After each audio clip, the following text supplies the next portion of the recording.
사랑과 은혜가 풍성하신 하나님, 오늘도 또 이렇게 무더위 또 장마 가운데 하나님 또 오늘은 또 저희 오는 이 길 가운데에 화창한 날씨를 허락하여 주사 성경 공부에 참석할 수 있도록 은혜 베풀어 주시니 감사합니다. 하나님 오늘도 하나님의 말씀을 배우고 알아갈 때에 단순히 그냥 지식적인 알미 아니라 하나님의 뜻과 섭리를 깨닫고 또 그 말씀대로 우리의 삶 가운데 어떻게 적용하며 실천하며 살아갈지 깨닫는 귀한 시간 인도하여 주시옵소서. 이 자리에 오고 있는 발걸음 인도하여 주시고 또 온라인으로 참석하는 성도님들 함께하여 주시옵소서. 모든 것 주님께 맡겨드리며 예수님의 이름으로 기도드리옵나이다. 네. 한 주간 잘 지내셨어요? 어떻게 성경 읽는 거는 좀 어떻게 잘 읽으셔요? 아니면 부담이 되셔요? 좀 분량은 그렇게 많지는 않죠. 네, 일주일에 그냥 뭐 한 10장 정도 내외니까 뭐 그렇게 부담은 되지는 않을 것 같은데 하루에 뭐 한 장이나 2장 정도 뭐 읽으면 되는데 저는 이게 일주일 동안 이게 준비하려니까 이제 옛날 그 성경 탐구 그거는 제가 한 몇 번 해봤던 거니까 강의한 자료가 있어서 그건 좀 이제 수월했는데 이거는 저도 일주일 내내 이거를 준비를 하려니까 쉽지는 않더라고요. 문제도 미리 내놔야지 되고 하니까 아무튼 되는 대로 하도록 하겠습니다. 오늘은 마가복음 11장부터 오늘 16장까지 종의 희생에 대해서 말씀을 나누려고 합니다. 오늘도 스크린은 준비된 게 하나도 없습니다. 그래서 오늘 성경책 마가복음 11장 펴시고 교재는 436페이지입니다.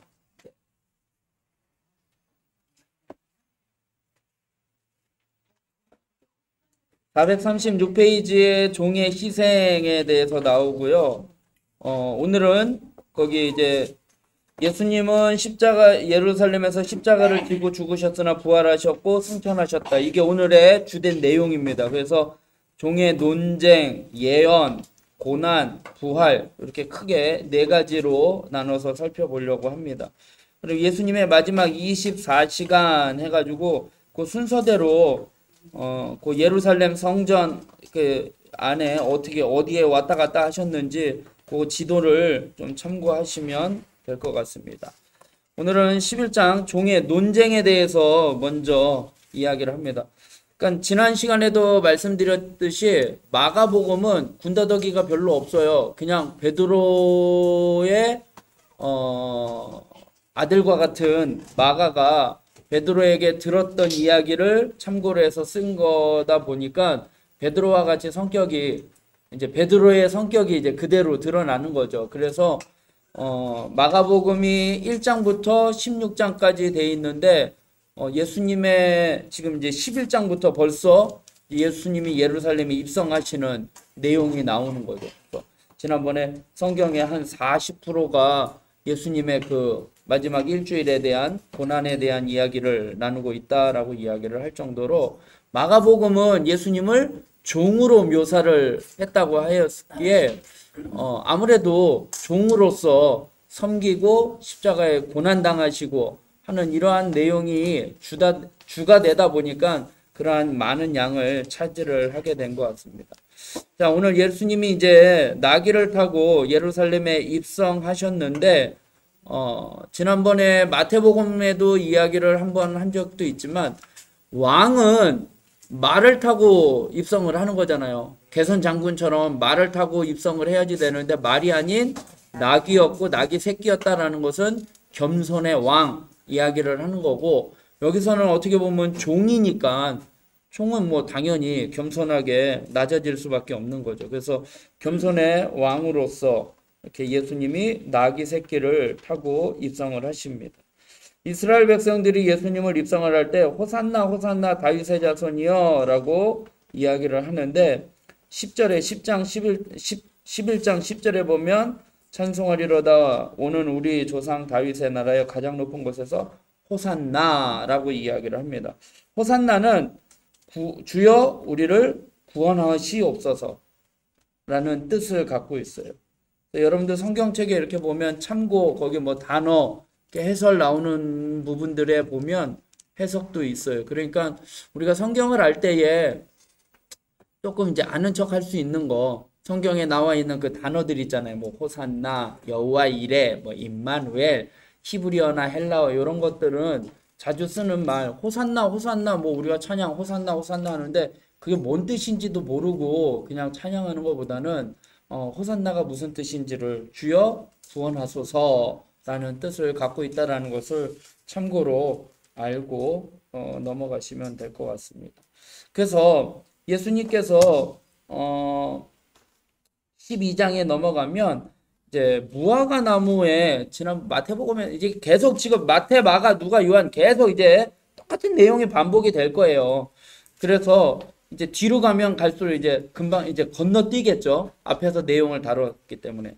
오늘 교재에 보면 왜 무화과 나무를 저주하셨는가라고 이야기를 하는데 무화과 나무는 예루살렘을 이야기를 하고 있어요. 그러니까 무화과 나무가 오늘 성경에 보면 무화과 나무가 말라버리잖아요. 그 열매를 맺지 못하는 것 때문에. 그래서 예루살렘의 멸망을 예고하는 거예요. 무화과 나무를 저주하는 것은 예루살렘이 이제 멸망당할 것을 이야기를 하는 거예요. 그래서 열매는 없고 잎만 무성한 예루살렘과 같았다라고 말씀을 하면서 지난번에 말씀드린 것처럼 본 열매인 태해나 원래 그 절기 때 이제 우리로 이야기하면 이제 가을이라고 할 수 있겠죠. 열매 맺는 그때가 태해나 그 열매를 태해나라고 해요. 그래서 7월 8월이 되어서야 열리는데 첫 열매인 파게 이건 어떻게 보면은 우리 복숭아로 얘기하면 뭐 개복숭아라든지 아직 덜 익은 열매 있잖아요. 그거를 파게라고 해요. 그리고 완전히 익은 열매는 태해나라고 이야기를 해요. 그리고 무화과가 열매가 아니라 꽃이라고 이야기했잖아요. 그 무화과니까. 그래서 잎이 있으면 꽃이 피는 거예요. 그래서 뭐 이렇게 개복숭아처럼 이렇게 그 덜 익은 열매가 여기서 말하는 파게가 있어야지 되는데 첫 열매인 태해나는 아니어도 파게는 있어야지 되는데 그것마저도 없었다라는 거죠. 그래서 잎은 무성한데 잎이 무성하니까 그래도 이제 꽃이 피고 이제 뭔가 이렇게 열매 맺을 그게 있어야지 되는데 꽃이 피면 이제 거기에서 이제 열매가 맺고 이제 우리 무화과는 이제 꽃이니까 그럼 뭔가 이렇게 조짐이 있는 뭐 열매가 있어야지 되는데 그게 하나도 없었다라는 거죠. 그런데 오늘 이 12절에 보면 이튿날 그들이 어디에서 나왔을 때예요? 베다니에서 나왔다라고 이야기를 하잖아요. 베다니에서 나오고 라고 이야기를 하는데 다른 성경에 이렇게 보면은 벳바게거든요. 그 동네가 벳바게. 그런데 열매, 덜 익은 열매가 이름이 뭐라고요? 파게, 벳바게, 파게 이렇게 이제 비슷하잖아요. 그러니까 벳바게 마을에 게바라는 파게 그게 없었다라는 거예요. 그러니까 이제 이스라엘 사람들은 언어 유희를 잘 해요. 그러다 보니까 마을 이름도 파게의 집이 아닌가라고 추측을 하는데 아무튼 파게의 집에 뭐가 없는 거예요. 파게가 없는 거예요. 열매가 없는 거예요. 그래서 이제 예루살렘의 멸망을 이제 이야기를 하고 있는 거죠. 그래서 언제든지 주님의 때에 드릴 수 있는 준비를 하고 있는가라고 교재는 우리에게 질문을 하고 있는 거죠. 그러니까 때는 내 때가 아니에요. 주님의 때에 헌신할 수 있는가. 그래서 주님의 때에 우리가 준비되어야 있어야지 되는 거죠. 그래서 열처녀의 비유에서도 이야기하듯이 또 뭐 달란트 비유에서 이야기하듯이 천국에 대해서 비유를 할 때에 뭐 도둑이 온다, 도둑같이 온다 뭐 이런 것처럼 내 때가 아니라 주님의 때에 주님이 딱 찾으실 때에 너 얼마 남겼어? 라고 했을 때 내가 이렇게 남겼습니다 라고 드릴 수 있을 정도로 그리고 신랑이 갑작스럽게 나타날 때에도 기름을 준비할 수 있을 정도로 우리가 그렇게 준비가 되어 있어야 함을 이야기를 하고 있는 것이죠. 그것이 무화과 나무의 이야기입니다. 그러면서 이제 교재 성경에 보면 15절에 보면 예루살렘에 이제 입성을 한 거잖아요. 그리고선 예수님이 이제 성전에 가서 거기서 뭐예요? 장사하는 자들을 내어 쫓으셔요. 그런데 이 성경 사복음서를 이렇게 비교를 해보면 이거는 두 번째 사건이에요. 예수님이 사역 초기에 성전을 한번 정화시킨 적이 있어요. 그건 요한복음에 나와요. 요한복음 2장에 예수님이 사역 초기에 성전에 가서 매매하는 자들을 내어 쫓으신 적이 있어요. 그리고 이거는 언제요? 예수님이 죽기 이제 전인 이제 예루살렘에 입성해서 예루살렘을 성전을 정화하는 내용이라는 거죠. 그러면 이게 몇 번째라는 거죠? 두 번째라는 거예요. 그러면 첫 번째 분명히 예수님께서 성전을 정화하면서 왜 너희들은 하나님의 성전을 강도의 구렬로 만드느냐라고 책망을 하시고 다 내쫓음에도 불구하고 예루살렘에 다시 입성했을 때도 똑같은 상황이 벌어지고 있다라는 거죠. 그러니까 종교 지도자들이 그걸 뉘우치지 못하고 깨닫지 못하고 있었음을 또 여기서 우리는 알 수 있는 거죠. 그러니까 오늘 여기에 나온 거는 두 번째 사건이라는 거죠.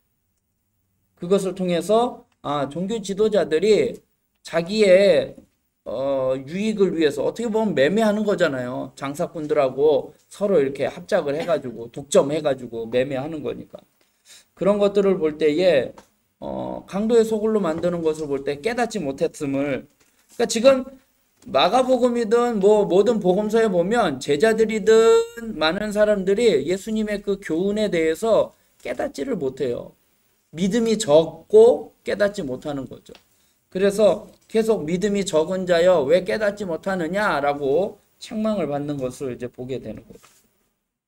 그러면서 17절에 보면 내 집은 만민이 기도하는 집이라 받고 너희는 강도의 소굴을 만들었도다 라고 이야기를 하고 있어요.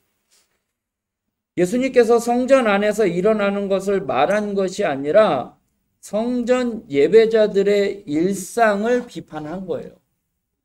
그러니까 처음에 책망했는데도 계속 되고 있는 거잖아요. 그러니까 그 지금 장사하는 행위보다는 너희들의 그 마음 상태를 이야기를 하는 거죠. 성전에서 예배드리는 그 제사장들의 일상적인 생활이 위선적인 모습을 책망을 하는 거죠. 강도의 소굴로 만들었다라는 것이. 그러니까 사람들이 어떻게 해요? 그를 두려워함이더라 라고 이야기를 하고 있죠. 그 다음에 그 다음날 이제 보니까 어떻게 해요? 무화과 나무가 말랐다라고 이야기했죠. 무화과 나무가 어떻게 말랐느냐? 20절에 보니까 어떻게 해요? 뿌리째 마른 것을 보았다라고 이야기해요. 뿌리째 말랐다라는 건 뭐예요? 회생 불가능한 상태라는 거예요. 그러니까 이스라엘 멸망은 이미 이제 결정되었다라는 거예요. 이제 돌이킬 수 없다라는 거죠. 그래서 저주받을 대상, 이제 예루살렘의 멸망을 이야기를 하는 거죠. 저주받은 거죠. 무화과 나무가 저주를 받아서 뿌리째 마른 거니까. 성경에 보면 저주받을 대상이 누구냐? 위선자들이에요.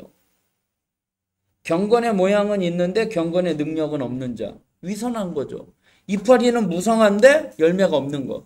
위선자들. 그러니까 저주받을 사람이라는 거죠.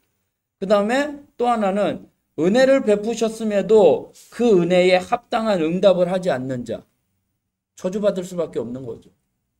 그러니까 성전에서 매매하는 자들, 분명히 책망을 해주셨는데도 불구하고 그 은혜를 베풀어 주셨잖아요. 기회를 준 거잖아요. 그런데 똑같은 또 일을 하고 있으니까 저주받을 수밖에 없다라는 거예요. 그 다음에 세 번째는 주님과 상관없이 행하는 자.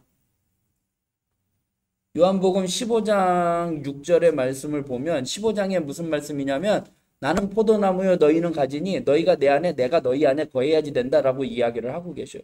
그러니까 주님 안에 거하는 자. 그러니까 주님하고 상관이 있어야지 된다라는 거예요.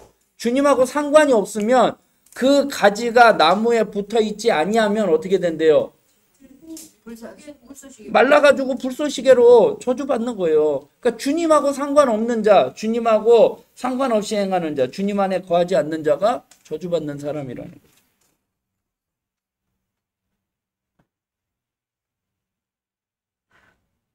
그래서 이제 종의 논쟁, 교제로 다시 와서요. 포도원 농부 비유는 유대인의 배척에 대한 말씀이다 라고 이야기를 해요. 이게 무슨 내용이냐면 포도원에 이제 종이 이제 주인이 어떻게 해요? 12장인데 이게 이제 12장의 내용이죠. 이제 12장으로 넘어가서 포도원의 주인이 포도원을 만들고 뭐 울타리를 만들고 뭐 집자는 틀 만들고 망대 지어고 농부들에게 다 새로 주고 타국에 갔어요. 그리고서 나중에 수확할 때에 좀 이제 얼마를 좀 달라라고 종을 보냈더니 어떻게 해요? 종을 다 욕하고 죽이고 아들까지 보냈는데 야, 저 사람은 이제 상속자니까 이제 죽이자라고 이야기를 하고 있는 거죠. 그런데 12장 1절에 보면 예수님께서 비유로 그들에게 말씀하시되 한 사람이 포도원을 만들어 산 울타리를 두르고 집자는 틀을 만들고 망대를 지어서 농부들에게 새로 주고 타국에 갔다라는 거예요. 모든 것을 다 갖추어서 새로 주었다라는 거예요. 하나님은 우리에게 모든 것을 다 주셨어요. 은혜를 베풀어 주신 거잖아요. 그런데 이 종들은 그 은혜를 잊어버린 거잖아요. 주인이 다 만들어 놓고 다 예비해 놓고 준비해 놓고서는 다 줬는데도 그거를 잃어버리고 그거를 자신들이 그 은혜에 보답하는 거는 그 뭐예요? 소출을 주인에게 드리는 거잖아요. 근데 그 은혜를 잊어버리고 있다라는 거죠. 그러면서 6절에 보면 이제 한 사람이 남았으니 그가 곧 사랑하는 아들이라 최후로 이를 보내어 이르되 내 아들을 존대하리라. 주인이 아들을 보낼 것을 이제 이야기를 하는 거예요. 주인은 종들에 이어서 아들을 보내기로 결심을 해요. 종들에게 악행을 저지른 농부들이 아들에게도 얼마든지 악행을 저지를 수 있는데 주인의 결심은 쉽게 상상할 수 없는 내용이에요. 종들을 보냈잖아요. 그럼 종들이 죽었잖아요. 그럼 아들 보낸다고 아들도 그렇게 할 거라고 생각을 예상은 할 거 아니에요. 그럼에도 불구하고 보냈다라는 거예요. 그러니까 어떻게 보면 주인이 생각이 없는 건가라고 생각할 수도 있지만 하나님은 많은 종들만 아니라 아들을 보내 회개의 순종을 요구하셨지만 그들이 거절한 거죠. 예수님은 하나님께서 죄인을 구원을 위해 보내신 마지막 보루였어요. 죄인을 향한 하나님의 자비하심의 최고의 표현인 동시에 최후의 표시였다는 거죠. 하나님이 알면서도 보내신 거예요. 예수님도 그걸 알고 오셨다라는 거죠. 그런데 이제 농부들이 뭐라고 얘기해요? 7절에 그 농부들이 서로 말하되 이는 상속자니 다 죽이자. 그러면 그 유산이 우리의 것이 되리라 하고 라고 생각을 하잖아요. 근데 아들이 죽는다고 그게 그렇게 되지 않는 거예요. 왜요? 아버지가 살아있잖아요. 네. 농부들은 상속자를 죽임으로 포도원을 차지할 수 있다라고 생각하지만 이거는 논리상 불가능한 거예요. 왜요? 아버지가 살아있으니까. 아버지가 죽어야 그 상속이 아들한테 가는 건데 아들을 죽인다고 그 상속이 자기들한테 올 거냐 이거예요. 아니라는 거죠. 착각을 하고 있는 거죠. 그럼 어떻게 되겠어요? 9절에 보니까 포도원 주인이 어떻게 하겠느냐? 와서 그 농부들을 진멸하고 포도원을 다른 사람들에게 주리라. 그래서 지난번에 말씀드렸죠. 복음이 유대인에게서 이제 이방인에게로 촛대가 옮겨져 가는 거예요. 요한계시록의 말씀으로 이야기하면. 그러면서 10절에 이제 표현을 하잖아요. 건축자들의 버린 돌이 모퉁이의 머릿돌이 되었다라고 이야기를 합니다.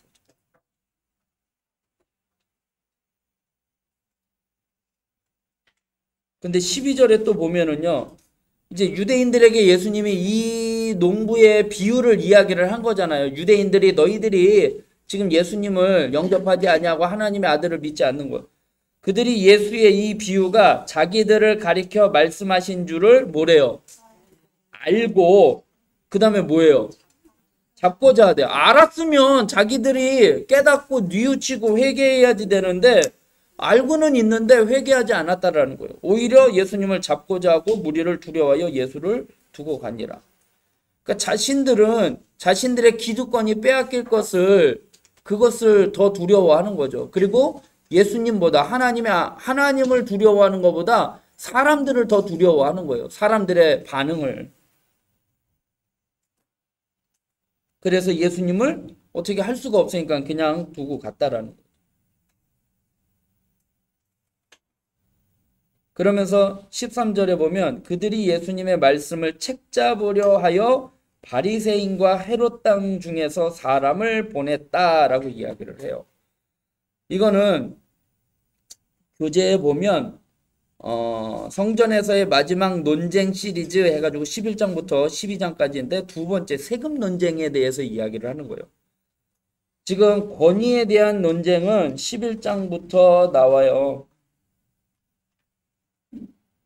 믿음에 대한 이야기를 하고 그 다음에 세례 요한에 대해서 이야기를 하면서 세례 요한이 세례 베푸는 게 누구로 하는 거냐라고 이야기를 했을 때 하나님으로부터다라고 이야기하면 왜 하나님을 믿지 않는 거고 또 세례 요한으로부터 하는 거다라고 이야기하면 이제 그거를 또 세례 요한의 그 권위를 또 무시하는 거고 뭐 이렇게 하다 보니까 그런 이제 권위에 대한 논쟁을 하는 거예요. 무슨 권위로 하느냐라는 거고 세금 논쟁인데 이제 세금을 내야지 됩니까? 말아야지 됩니까? 라고 이야기를 하는 거예요. 그러니까 예수님이 이제 논쟁을 벌리잖아요. 세금을 내라 라고 이야기를 하면 로마에 세금을 내는 거잖아요. 그러면 로마에 이야기를 하는 거잖아요. 로마를 찬성하는 거잖아요. 그러면 이스라엘 백성들에게 입장에서는 보면 매국노가 되는 거잖아요.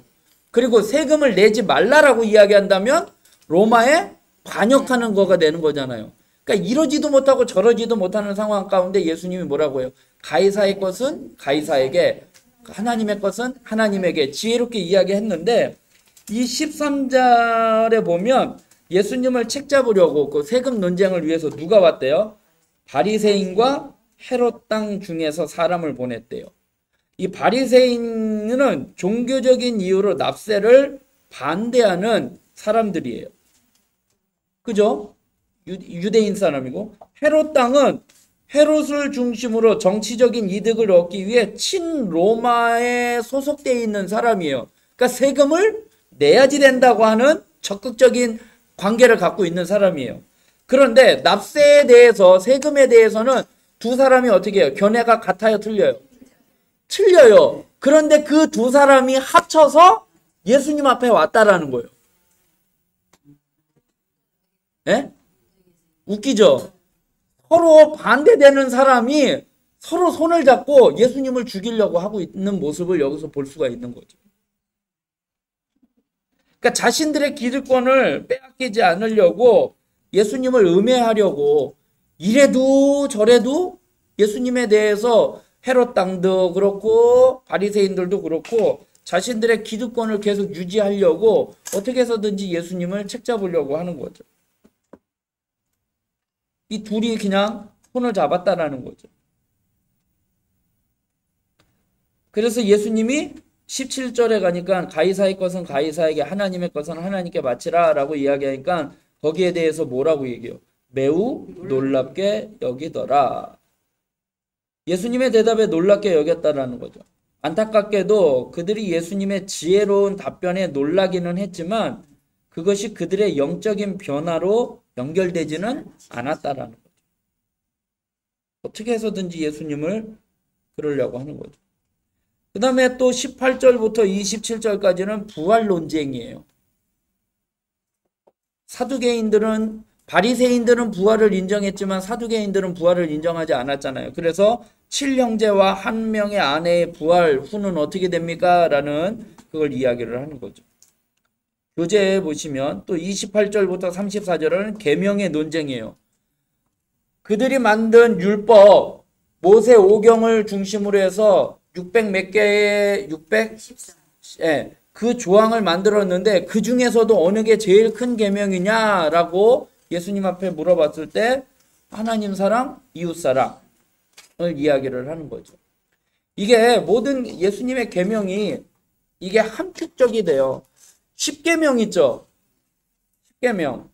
우리 성경책 있죠. 성경책 맨 뒤에 보면 전에 한번 쓰신 분도 있을 텐데.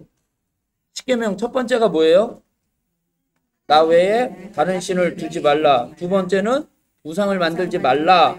세 번째는 여호와의 이름을 망령되이 일컫지 말라. 네 번째는 안식일을 기억하여 거룩하게 지키라. 첫 번째부터 네 번째까지 계명은 하나님과의 관계예요. 그 다음에 다섯 번째는 부모를 공경하라, 살인하지 마라, 간음하지 마라, 도둑질, 이웃 거짓 증거하지 마라, 이웃의 짐을 탐내지 말라. 요 여섯 가지는 이웃과의 관계예요. 그래서 첫 번째에서 네 번째는 하나님과의 관계, 다섯 번째부터 열 번째까지는 이웃과의 관계. 그러면 예수님께서 가장 큰 계명이 뭐냐? 첫째는 마음을 다하고 성품을 다하고 힘을 다하여 주 너의 하나님을 뭐하라고? 사랑하라. 두 번째는 내 이웃을 내 몸과 같이 사랑하라. 십계명을 딱 두 가지로 함축시킨 거죠. 하나님 사랑, 이웃 사랑. 하나님과의 관계 네 가지를 하나님 사랑으로 함축시키고 다섯 번째부터 열 번째까지 이웃과의 관계의 율법을 이웃 사랑으로 함축시켰다라는 거죠. 그러니까 구약의 율법의 대표적인 게 십계명이잖아요. 돌판에 새겨진 거니까. 그 율법을 예수님이 가장 큰 계명 두 가지로 함축시킨 게 하나님 사랑, 이웃 사랑. 이 십계명을 함축시킨 거죠. 그래서 전에 한번 여기 또 말씀드렸죠. 첫 번째 계명은 이게 십계명이 예배에 대한 계명인데 오늘날로 예배에 대한 계명인데 첫 번째는 예배의 대상이 누구냐 이거죠. 나 외에 다른 신을 두지 말라. 오직 한 분. 예배의 대상은 하나님 한 분이라는 거죠. 그 다음에 우상을 만들지 말고 뭐 이거 하지 말라라는 건 뭐예요? 예배의 방법이에요. 그 다음에 여호와의 이름을 망령되이 부르지 말라. 이거는 예배의 자세. 성경책에다 써놓으면 나중에 이제 참고할 수 있겠죠. 안식일을 기억하여 거룩하게 지키라. 예배의 시간. 언제 지켜야지 되는 건지. 안식일. 그 다음에 다섯 번째부터 열까지는 합쳐서 다 예배자의 삶. 어떻게 살아가야지 되는 건지.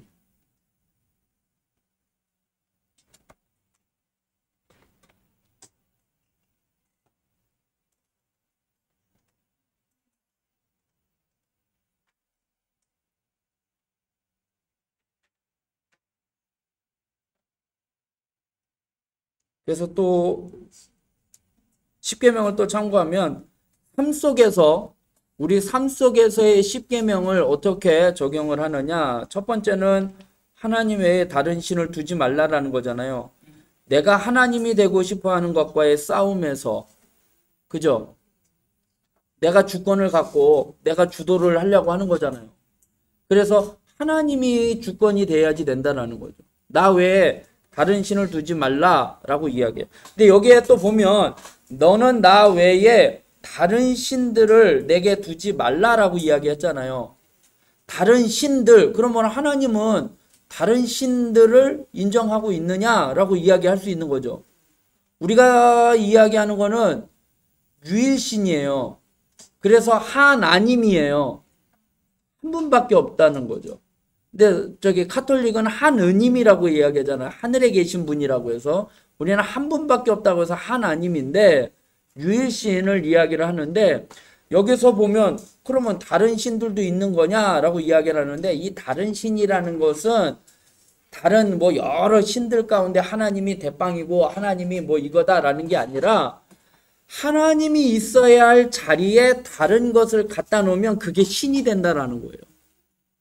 이해가 되세요? 하나님보다 돈을 더 사랑하면 돈이 신이 된다라는 거예요. 그래서 나 외에 다른 신들, 돈이 됐던 자녀가 됐던 뭐 권력이 됐던 이러한 것들을 섬기지 말라라는 거예요. 오직 하나님이에요. 그래서 예수님 믿으세요. 뭐 하나님은 내 주먹을 믿는다. 이게 우리의 삶 속에서의 십계명은 내가 하나님이 되고 싶어하는 것과의 싸움에서 우리가 이겨야 1계명을 우리의 삶 가운데 지킬 수 있는 거죠. 두 번째는 뭐냐면 우상을 아까 예배의 방법이 돼. 예배의 대상에 대한 싸움이에요. 예배의 대상이 누구예요? 우리는 하나님이잖아요. 근데 2절에 이 두 번째 계명은 뭐예요? 우상이잖아요. 자꾸 예배의 대상을 부처나 나무나 돌 이런 것들을 섬기려고 하는 거죠. 그러니까 우리가 예배의 대상을 바로 알아야지 되는 거예요. 하나님은 우리를 인간을 창조하실 때 흙으로 만드시고 코에다가 생기를 불어넣어서 생명이 되었다라고 이야기를 해요. 영적인 존재가 되었어요. 그래서 시편에 보면 모든 사람은 하나님을 찾고자 하는 마음이 우리에게 있어요.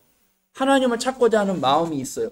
그래서 모든 사람들은 신을 찾고자 하는 마음이 있어요. 그런데 그 대상이 누군지를 잘 모르니까 우리는 하나님이라는 것을 아니까 하나님을 섬기는데 세상 사람들도 하나님이 만드신 창조물이에요. 인간이기 때문에.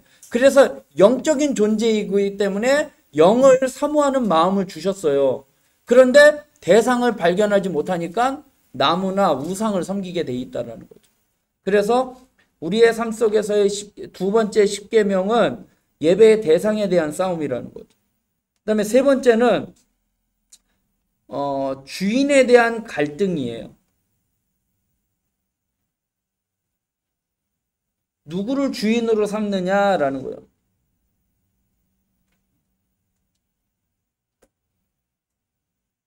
여호와의 이름을 망령되이 일컫지 말라. 이건 뭐냐면 영광 받는 거 있잖아요. 뭐든지 할 때 내가 드러나고 싶고 내가 영광 받고 싶어 하는 거잖아요.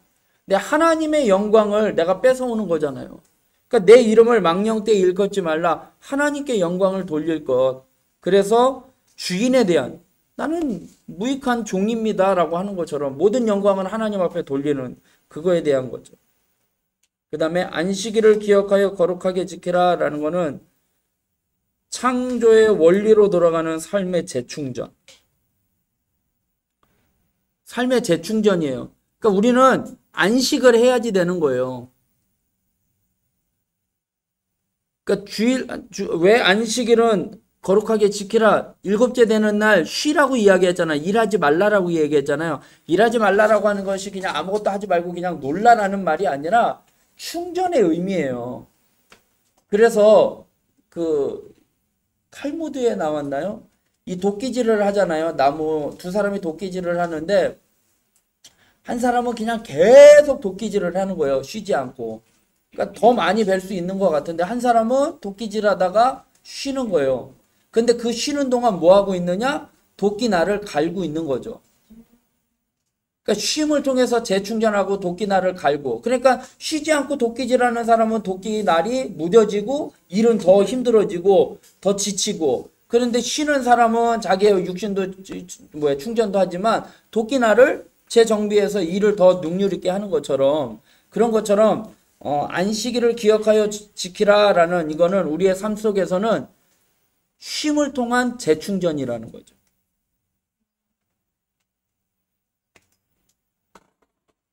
그 다음에 부모를 공경하라는 거는 존경심. 그 다음에 살인하지 말라는 남을 미워하는 것과의 싸움. 간음하지 말라는 거는 성적인 순결과의 싸움.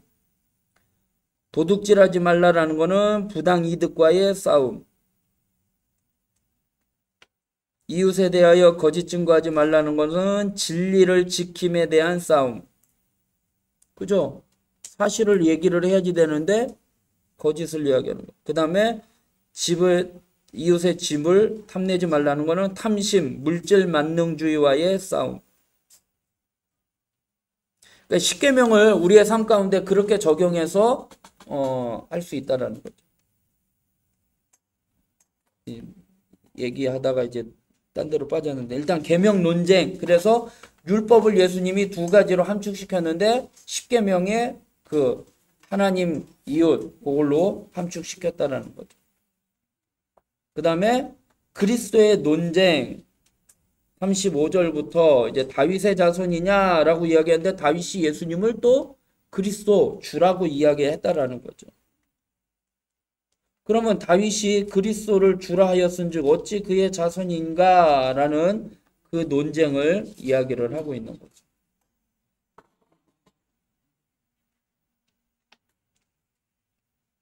그러면서 또 38절부터 보면은요, 여기 교재는 안 나왔는데 38절로 보면 예수님께서 가르치실 때에 긴 옷을 입고 다니는 것과 시장에서 문안받는 것, 이게 뭐 잔치의 윗자리에서 서기관들을 삼가라, 뭐 이렇게 이야기하는데요. 긴 옷은요, 당시에 이렇게 옷을 입었을 때에 수많은 사람들하고 조금 보통 이제 종교 지도자들은 보통 사람들보다 이게 옷이 더 길었대요. 네, 옷이 더 길었고 그리고 옷 끝에 술을 달았어요.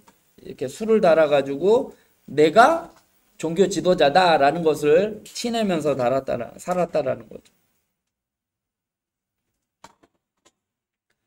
그러면서 이제 또 헌금에 대한 내용도 41절에 나와요.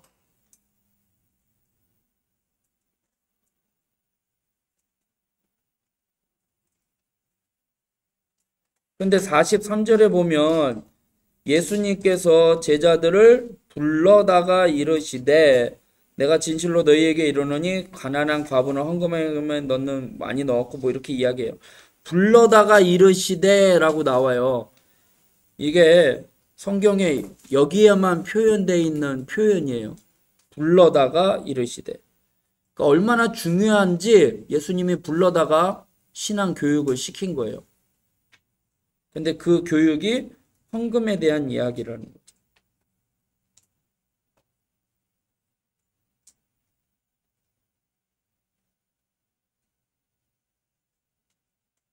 그래서 이 헌금에 대해서 제가 또 이렇게 말씀을 드리면 하나님의 나라에 합당한 것은 많은 헌금이 아니라 소유 전체라는 거죠.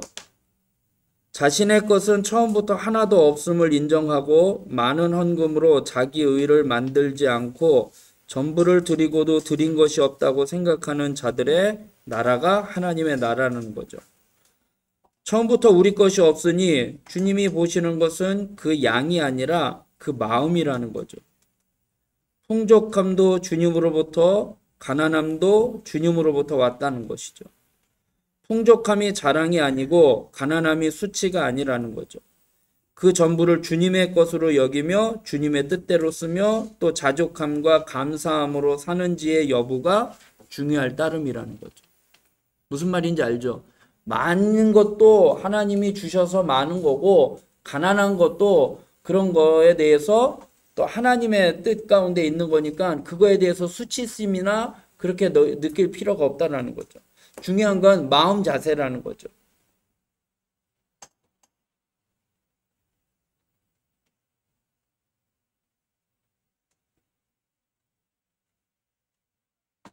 그래서 서기관과 과부는 서로 상반되는 신분과 지위를 지니고 있었어요. 그죠? 부한 사람, 가난한 사람. 서기관은 부와 존경을 누린 반면에 가난한 이 과부는 가난과 멸시 속에 살았다라는 거죠. 근데 예수님은 그들의 신분이 아니라 하나님을 대하는 태도를 기준으로 책망과 칭찬을 하심으로 세상의 조건이 하나님 나라에서 평가 기준이 아님을 보여주신 거죠. 그러니까 신분이 높았기 때문에 또 신분이 낮았기 때문에 하나님이 예수님이 그거 갖고 책망한 게 아니라 많이 냈냐 적게 냈느냐 그거 갖고 기준이 된 게 아니라는 거죠. 그들의 마음 자세가 어떠했느냐라는 거죠. 그러니까 이제 우리가 생각할 때는 우리가 세상의 기준으로 볼 때는 우리가 눈에 보이는 기준으로는 아, 저 사람 많이 냈네. 믿음이 좋네. 아, 저 사람 적게 냈네. 믿음이 좀 약하네. 이런 세상적인 기준으로 판단해서는 안 된다라는 거예요. 주님의 기준은 그러한 기준이 아니라는 것을 이야기를 하는 거예요. 그래서 칭찬받는 헌금의 자세는요, 감사하는 마음이에요. 그 다음에 정직한 마음이에요. 그러니까 많고 적고의 문제가 아니라 정직하게 최선을 다하는 예물이에요. 그리고 자원하는 마음이에요.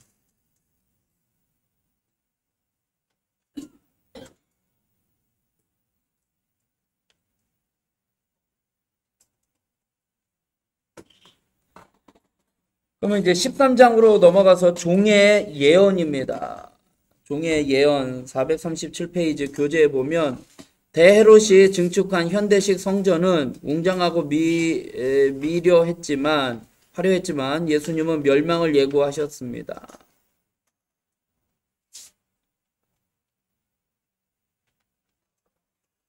예수님께서 성전에서 나가실 때에 이제 나오잖아요. 13장에. 그 성전이 헤롯 성전이에요. 근데 헤롯 성전이 가장 화려해요. 성전은 세 개의 성전이 있어요. 처음 성전이 솔로몬 성전이에요. 그 다음에 두 번째가 스룹바벨 성전이에요. 바벨론 포로로 잡혀갔다가 돌아왔을 때 1차 귀환, 2차 귀환, 3차 귀환 했을 때 스룹바벨이 1차로 왔을 때 성전을 다시 재건을 해요. 그리고 세 번째가 헤롯이 유대인들에게 환심을 사기 위해서 지은 성전이에요. 그래서 어떻게 보면 제일 화려한 거는 저거요. 솔로몬 성전이에요. 황금으로 다 만들었으니까. 그 다음에 제일 초라한 성전이 스룹바벨 성전이고 제일 큰 성전이 헤롯 성전이에요. 80년 동안 공사해서 지은 성전이에요.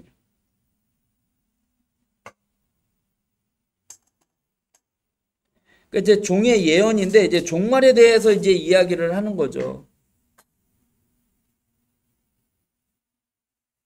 그러면서 13장의 이제 이야기는 네 가지 종말의 징조에 대해서 이야기를 하고 있거든요. 거짓 그리스도의 출현이 나타난다는 거예요. 거짓 그리스도가 나타나고 미혹한다라는 거예요.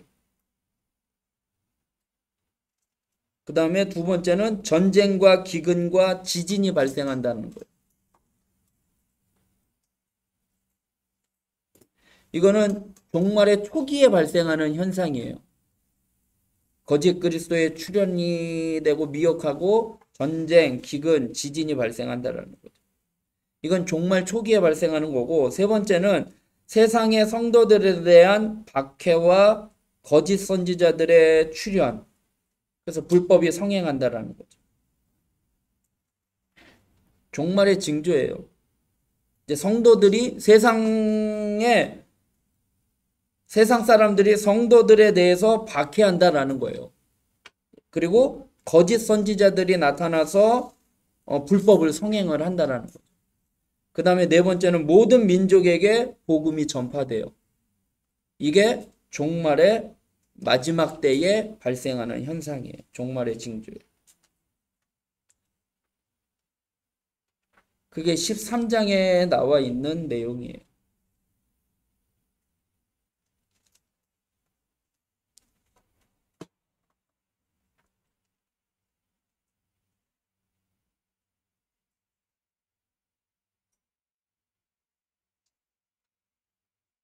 그러면서 이 종말의 징조가 있을 때 우리는 어떻게 해야지 되냐면 13절이에요. 13장 13절.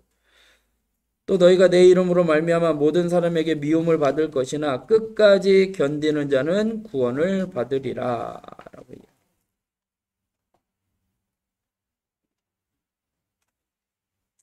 그래서 인내해야지 되는데 인내는 성도가 주의 약속에 참여하기 위한 필수 조건이라는 거죠. 그래서 우리가 세상에서 당하는 고난은 일시적이에요. 그러나 그 뒤에 나타날 영광은 좋게 비교할 수 없는 거죠. 그리고 우리에게는 최후 승리가 이미 보장되어 있다는 거죠. 그렇기 때문에 견디고 인내해야지 되는 거죠. 그래서 마가복음 13장은 종의 예언, 그래서 이제 종말에 대해서 이야기를 하고 있는 거예요.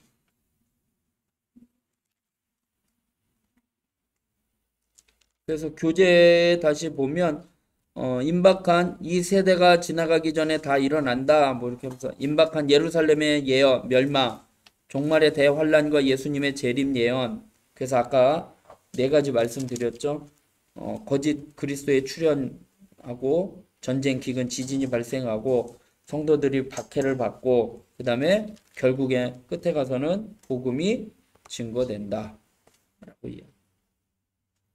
그래서 마지막 때에 대한 우리는 어떻게 해야지 되느냐? 그 6가지 있죠. 사람의 미혹을 받지 않도록 주의해야지 되고, 복음이 만국에 전파되어야 하고, 인자가 구름을 타고 오리라. 그 다음에 무화과 나무의 비유를 배우라. 이건 아까 뭐 열매 없는 그 무화과 아니고요. 계절을 분별하듯 재림의 때를 분별하라는 거예요. 무화과 잎이 나면 열매가 맺을 때가 됐구나. 이거를 그런 것들은 잘 분별하면서 왜 주님의 종말의 때는 왜 분별하지 못하느냐, 대비하지 못하느냐, 이제 그 이야기예요. 그 다음에 때는 아무도 모르고 하나님만 아신다. 그래서 깨어 있으라 주인이 오시기까지.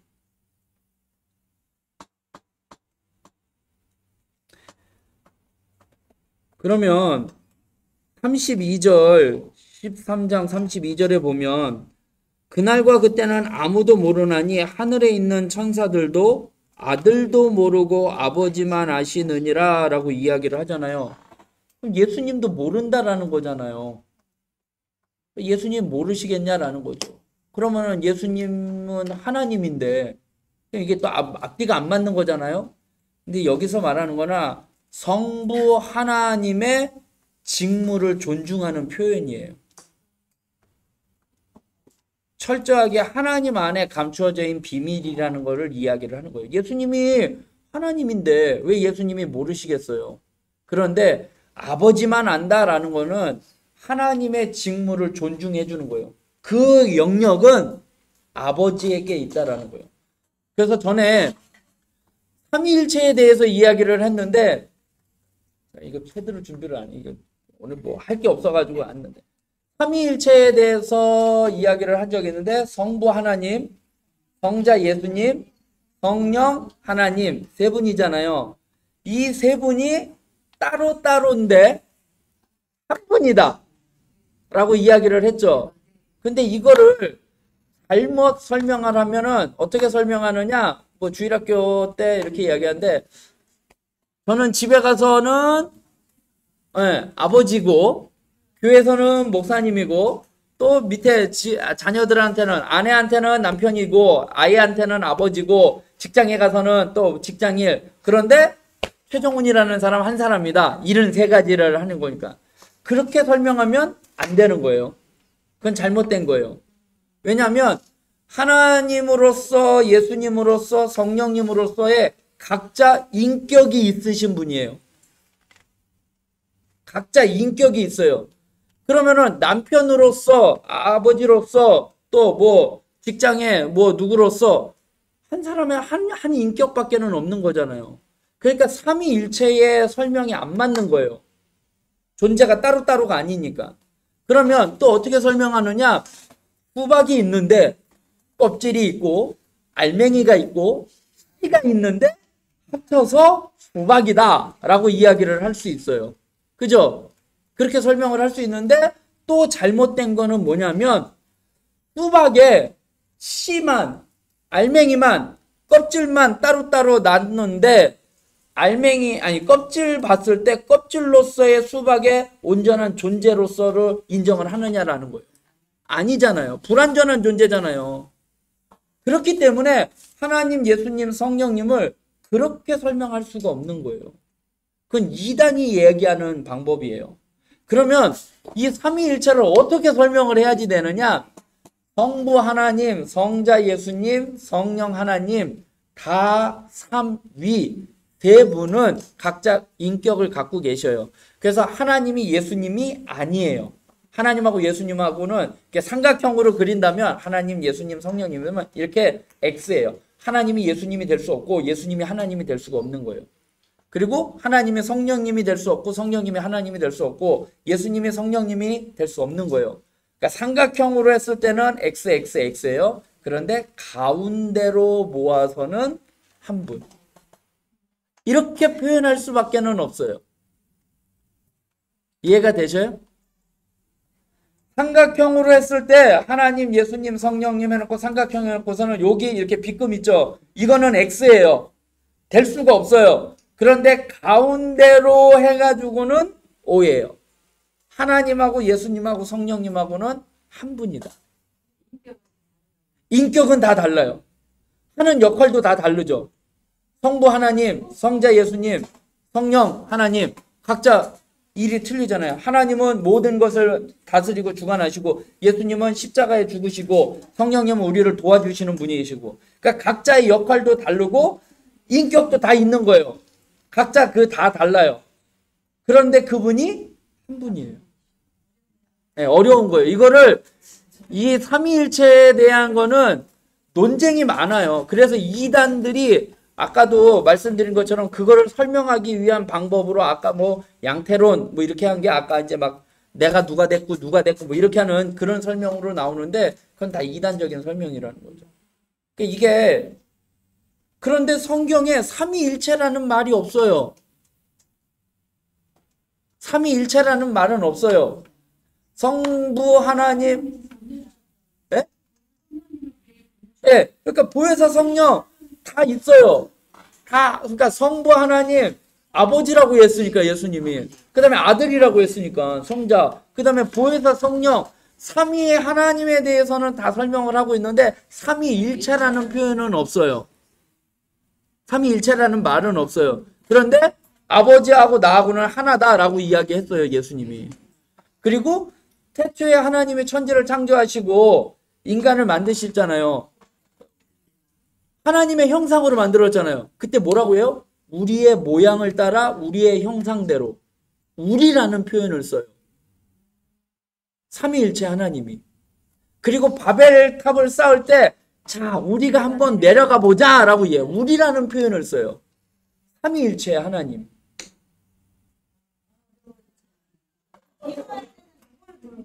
예? 하나님이죠. 하나님, 그리고 예수님의 이름으로 성령님은 우리를 기도를 도와주시는 분이고, 예. 근데 이제 주일학교 애들은 이제 하나님이라는 표현보다는 이제 예수님이라는 표현이 있으니까 이제 우리 저기 어린이 전도협회인가 어딘가 거기 가면 수련회 할 때 보니까 제가 이렇게 우리 아이들 데리고 와서 한번 참석했는데 우리 주여 삼창 하잖아요. 네.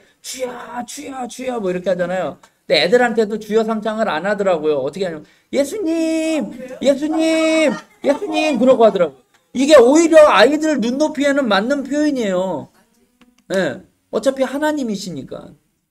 근데 아이들한테 주여 이렇게 하는 것보다는 그 표현이 왜냐하면 예수님이 우리의 죄를 위해서 십자가에 죽으셨다. 그 예수님이 그 목적이 되는 거니까.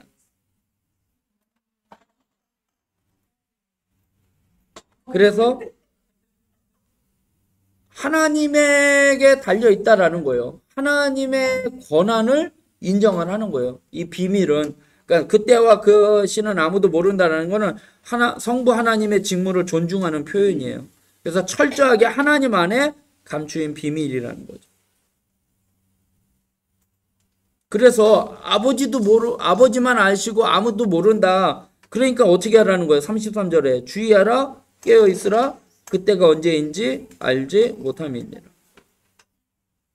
그러니까 주의 재림을 대비하는 최선의 자세는 뭐냐면 깨어 준비하는 거예요. 그래서 열처녀 비유 뭐 그런 것들 이야기하잖아요.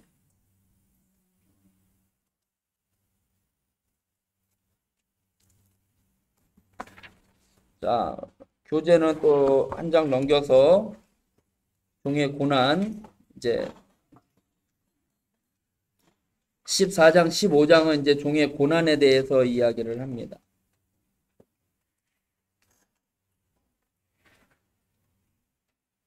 예수님의 죽음을 감지한 두 사람이 있어요.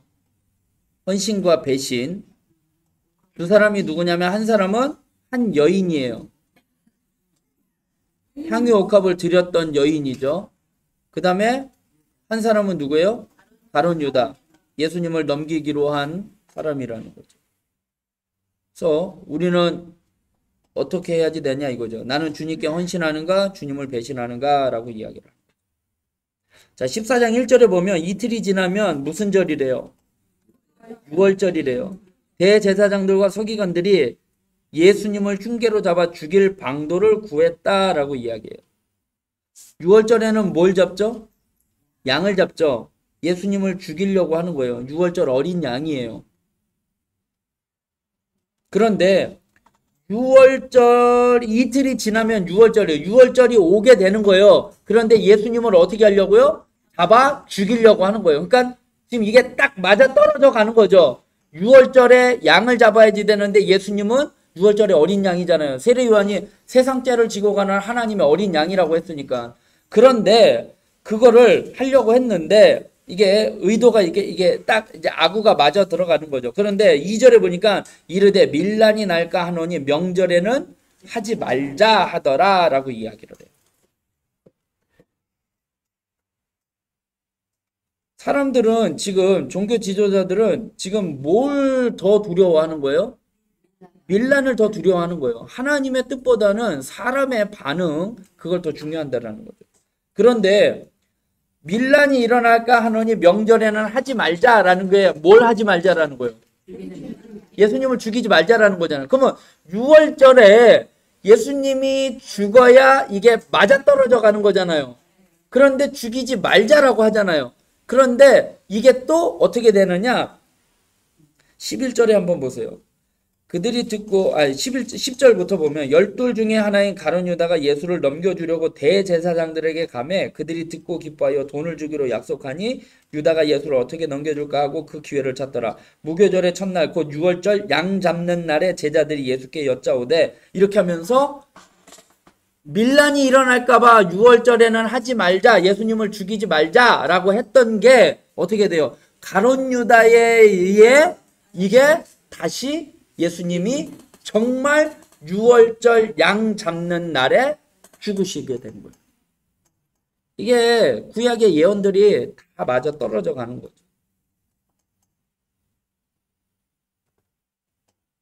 그러면 어떻게 보면 이게 악이 되어가는 거잖아요.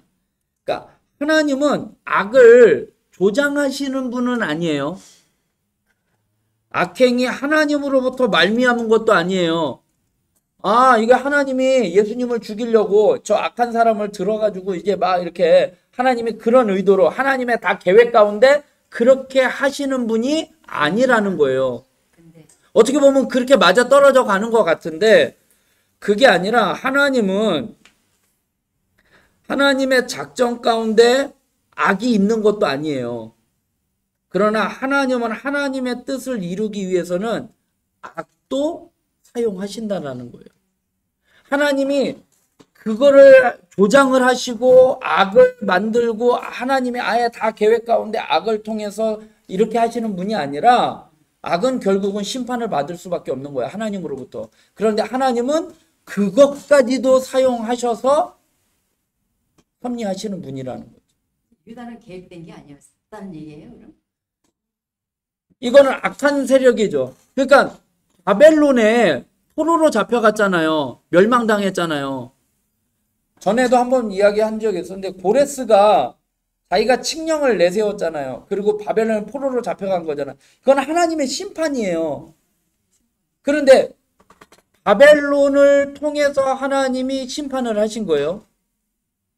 그런데 바벨론이 하나님의 백성을 심판하는 하나님의 도구로 쓰임받다고 해서 내가 이스라엘 백성들보다 더 뛰어나고 하나님의 백성들보다 더 뛰어나다고 교만하니까 어떻게 돼요?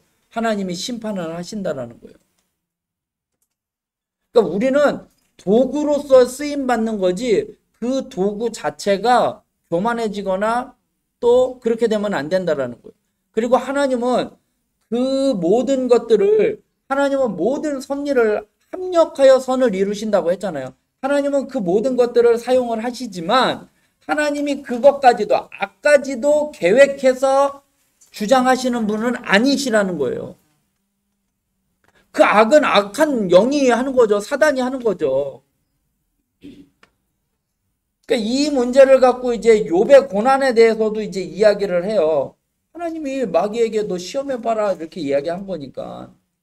근데 그것을 통해서는 욥의 고난을 통해서는 하나님의 주권과 그 다음에 욥이 어떠한 신앙인지를 비유를 이제 이야기를 하려고 이제 마귀하고 이제 이야기를 하는 것이지.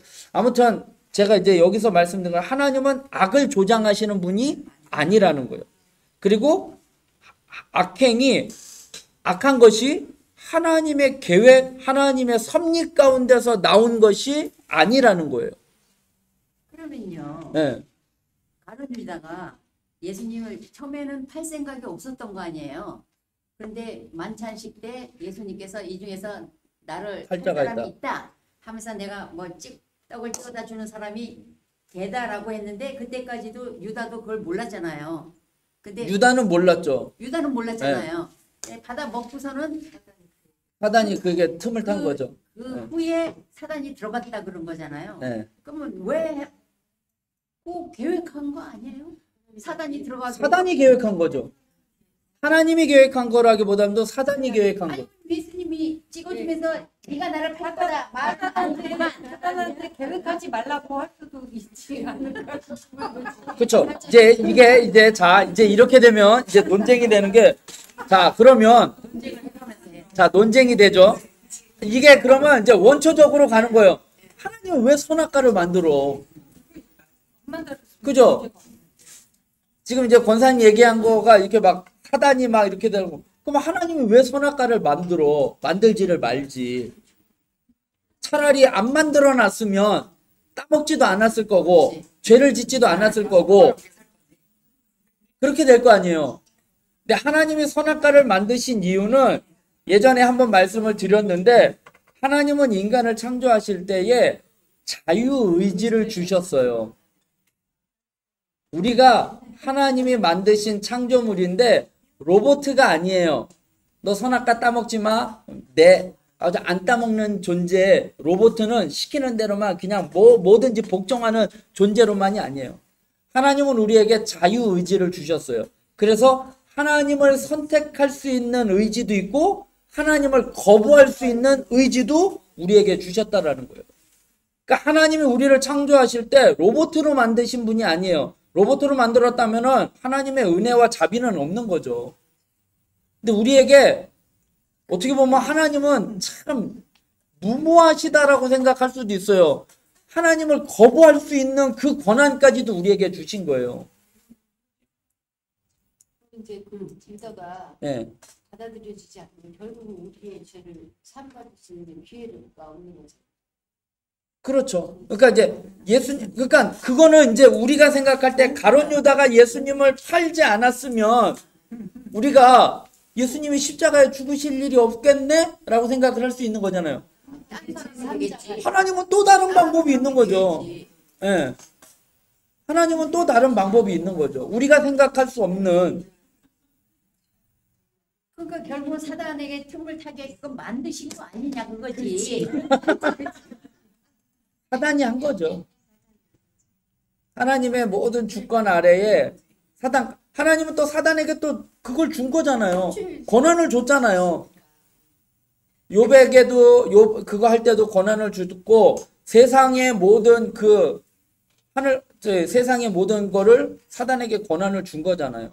세상 만물을 다스릴 수 있는. 주시지 마시지 차라리. 아니 유혹도 그래요. 그걸 왜 탐스럽게 한 가운데다 해놨냐고. 그죠? 왜 중앙에 놨느냐? 중앙에 있어야 우리가 의식할 수 있는 거예요. 네. 중앙에 있어야 선악과가 중앙에 있어야 그걸 보고 하나님이 말씀하셨지라고 의식하고 인식할 수 있는 거지. 그게 그냥 흐지부지 돼버리면 우리는 의식하지 못하고 인식하지 못할 수도 있는 거예요. 그렇게는 아니에요. 먹지 말라고만 안 해도 안 먹을 수 있잖아요. 조건을 달아서 조건을 달아서 이게 지금 우리가 이게 계속 논쟁이 되는 거는요. 왜 그러냐면 우리의 생각으로는 한계가 있는 거예요. 하나님은 이 생각 밖에서 역사하시는 분이에요. 그래서 우리가 아무리 상상을 하고 상상을 해도 하나님은 그것보다 더 뛰어나신 분이에요.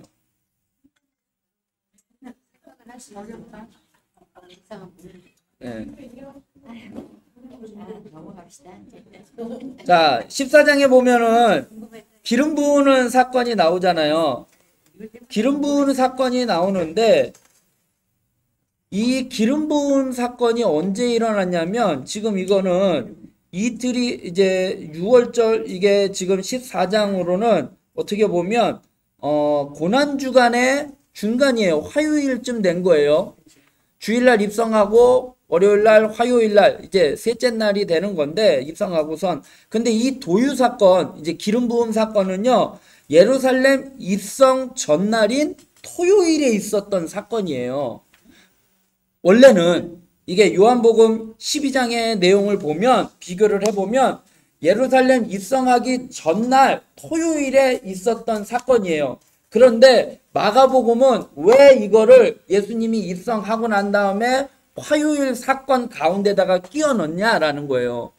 왜 그러느냐 하면은 죽음이 임박한 시점에서 예수님께 기름 부음 받으신 사건이 그것이 다가오는 주의 장례를 예비한 결과가 되었음을 이렇게 보여주기 위해서 시간적으로는 배열이 안 맞지만 그 중간에 삽입을 했다라는 거예요. 그 다음에 지금 여기에 가룟 유다가 지금 예수님을 팔려고 하는 내용이 나오잖아요. 그 가룟 유다가 예수님을 배반하려고 하는 직접적인 동기 중에 하나가 이 사건이에요. 왜 그거를 허비하느냐라고 이야기를 했다라는 거예요.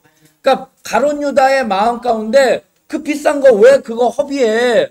가난한 사람들한테 나눠주지 하는데 그 가난한 사람들을 생각한 게 아니라 자기는 돈꾀를 맡았던 사람이었기 때문에 그 돈을 욕심을 갖고 있었던 거예요. 예수님을 팔려고 하는 그 생각의 동기의 한 가지 사건이 이 기름 부음 사건이라는 거예요. 그래서 가룟 유다의 이 예수님 배반 사건을 이야기를 하기 위해서 이 기름 부음 사건이 토요일 예루살렘 입성 전에 있었던 사건이지만 여기다가 갖다가 가룟 유다하고 접목시키면서 이야기를 하고 있다라는 거지.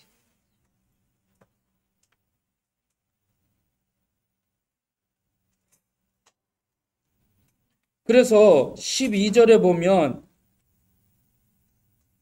무교절의 첫날 곧 6월절 양 잡는 날에 제자들이 예수께 여짜오되 우리가 어디로 가서 이 선생님께서 6월절 음식을 잡수시게 준비하기를 원하시나이까? 라고 이야기를 하고 있어요. 예수님께서 6월절 만찬을요 하루 앞당기셔서 하셨어요. 원래는 6월절 만찬 예수님이 만찬을 하는 날, 양 잡는 날, 6월절 양 잡는 날이 예수님이 뭐 한 날이에요? 죽은 날이잖아요. 양 잡는 날, 예수님이 어린 양으로서 죽는 날이잖아요. 그런데 그 날이 6월절 만찬하는 날이잖아요. 그런데 그 6월절 만찬을 예수님이 제자들과 하는데 마지막 만찬을 하는데 그 날을 하루 앞당겨서 하신 거예요. 그래야 다음날 6월절 양으로서 죽임을 당하는 거니까. 근데 왜 하루 앞당겨서 했느냐? 생명받은 날이에요. 구원받은 날이에요. 그래서 그 날을 기념하는 날이잖아요. 그런데 예수님께서 6월절에 어린 양으로 십자가에 죽으심으로 말미암아 왜 죽으신 거예요? 온 인류를 구원하시기 위해서잖아요. 그래서 예수님이 친히 6월절에 어린 양으로 죽으신 거잖아요. 그 날이 그날인 거 6월절이 구원받은 날, 예수님이 십자가의 사건이 온 인류를 구원한 날이잖아요. 그 날인데 이게 6월절 만찬을 하루 앞당겨서 하신 거는 유월절은 이스라엘 백성들에게 생각하기에는 애굽에서 구원받은 날, 그 날을 이제 예수님을 통해서 온 인류가 구원받은 날임을 기억하기 위한 성만찬 예식으로 바꾸기 위해서 하루 전날 하신 거예요. 의미가 아시죠? 6월절 만찬이 이제 6월절 만찬으로 애굽에서 구원받은 날을 기념하는 그 절기가 아니라 예수님이 우리를 위해서 십자가에 죽으셨다. 그래서 몸과 피를 흘리셨다라는 성만찬 예식으로 바꾸기 위해서 하루 전날 그 의식을 치르셨다라는 거예요. 이해가 되시죠? 모르겠어요? 성만찬의 법으로 바꾸기 위해서 바꾼 거예요. 6월절 만찬을 성만찬 예식으로 바꾸기 위해서. 그래서 6월절 어린 양 만찬회 때는 고기가 없었어요. 원래 6월절 때는 그 고기를 먹어야지 되잖아요. 양 먹고 쓴나물을 먹고 뭐 이래야지 되는데 이 예수님의 최후의 만찬 때는 고기가 없었어요. 양을 안 잡은 거죠. 왜요? 예수님이 다음날 양으로 죽으시는 거니까. 그래서 떡과 포도주를 통해서 내 몸이다, 내 피다라고 이야기를 하고 있는 거죠.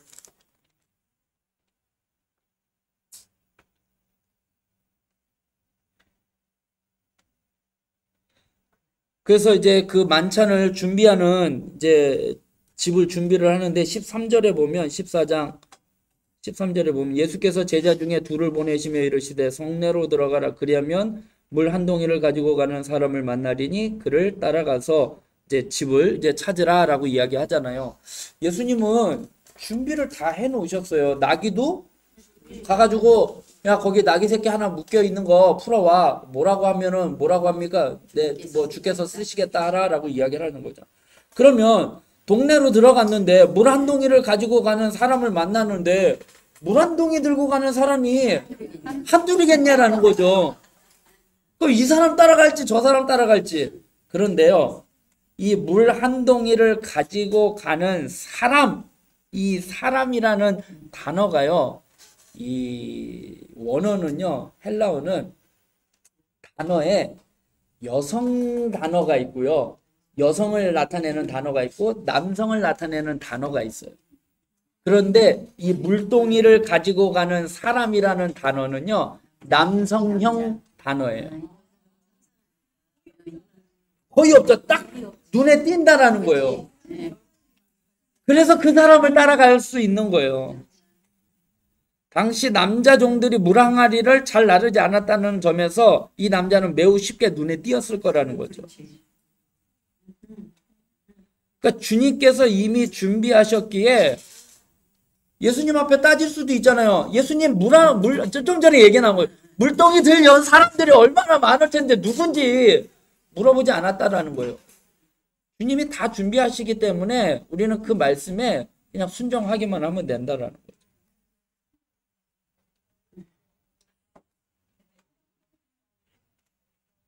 그러면서 이제 예수님이 유다가 배반할 것을 이야기를 하잖아요. 18절에 보니까요, 다 앉아서 먹을 때 예수께서 이르시되 내가 진실로 너희에게 이르노니 너희 중에 한 사람 곧 나와 함께 먹는 자가 나를 팔리라. 20절에도 보면 그들에게 이르시되 12 중에 하나 곧 나와 함께 그릇에 손을 넣는 자니라. 반복되는 단어가 뭐예요?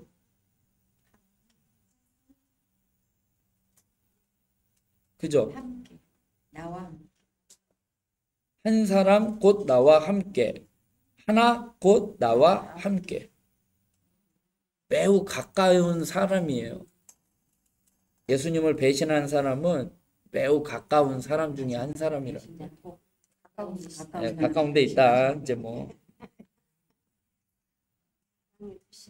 믿음을 주고 난 다음에 배신되게 되신 주님.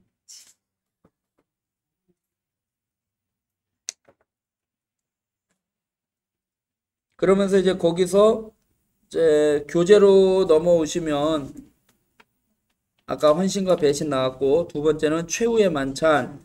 큰 다락방에 예수님은 6월절 만찬을 나누셨다. 하루 전날 했다고 했죠. 그 다음에 예수님은 유다의 배신과 시몬 베드로의 부인을 예고하셨다.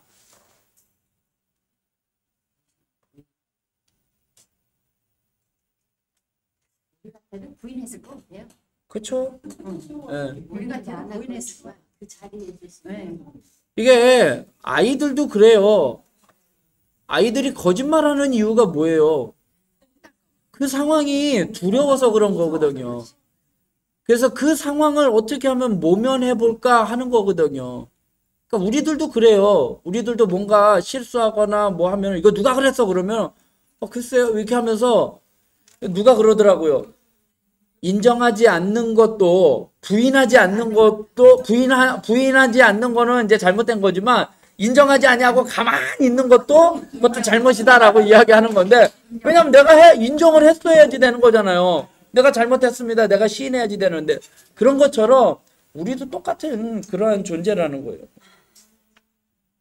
베드로가 뭐라고 해요? 29절에 다 버릴지라도 나는 그리하지 않겠나이다. 그리고 31절에 보니까 베드로가 어떻게 말했대요? 힘있게 말했대요. 그래서 예수님을 부인하게 된 원인이 뭔 줄 아세요? 자신감이에요. 자신이 강하다는 착각. 그래서 우린 자만감에 자신감, 자만에 빠지지 않도록 늘 겸손해야지 된다는 거예요. 다 버릴지라도 나는 자신 있게 힘 있게 말하되 라고 이야기를 한다는 거죠.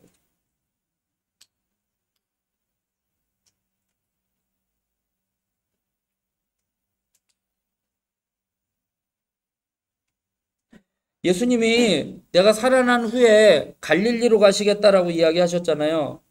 그건 지난번에도 말씀드린 것처럼 예수님이 처음 만났던 장소가 갈릴리였죠. 그러니까 신앙적으로 실패한 제자들로 하여금 새롭게 출발하도록 인도하시겠다라는 의미예요. 갈릴리에서 처음 만났잖아요. 근데 너희들이 나를 떠날지라도 배반하고 나는 그래도 부활할 건데 갈릴리에서 만나자라고 이야기하는 거는 어떻게 보면 제자들이 실패한 거잖아요. 예수님 부인하고 다 도망갔잖아요. 그 실패한 제자들도 하여금 다시 새롭게 출발할 수 있도록 갈릴리에서 우리 만나자라고 이야기하시는 거고 그 다음에 그들과 내가 너희와 항상 함께 있겠다라는 그러한 인도자가 되겠다라는 의미가 이 갈릴리로 가서 만나자라는 거죠.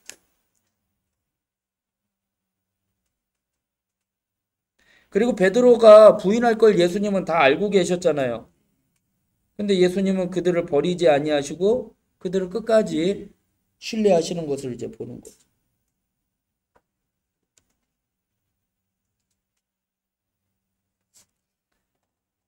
그러면서 이제 겟세마네 동산에 올라가서 기도하시잖아요. 근데 겟세마네 동산에 올라갈 때에 누구만 데리고 가요? 야고보 요한이죠. 자, 32절에 보면 자, 그들이 겟세마네라 하는 곳에 이름에 예수께서 제자들에게 이르시되 내가 기도할 동안에 너희는 여기 앉아 있으라 하시고 베드로와 야고보와 요한을 데리고 가셨다라는 거예요. 제자들, 다른 제자들은 너희들은 여기 있어 라고 이야기를 하고 3명의 제자들에게만 데리고 올라가서 뭐 하라고요? 깨어 있으라, 기도하라 라고 이야기를 하고 있다는 거죠.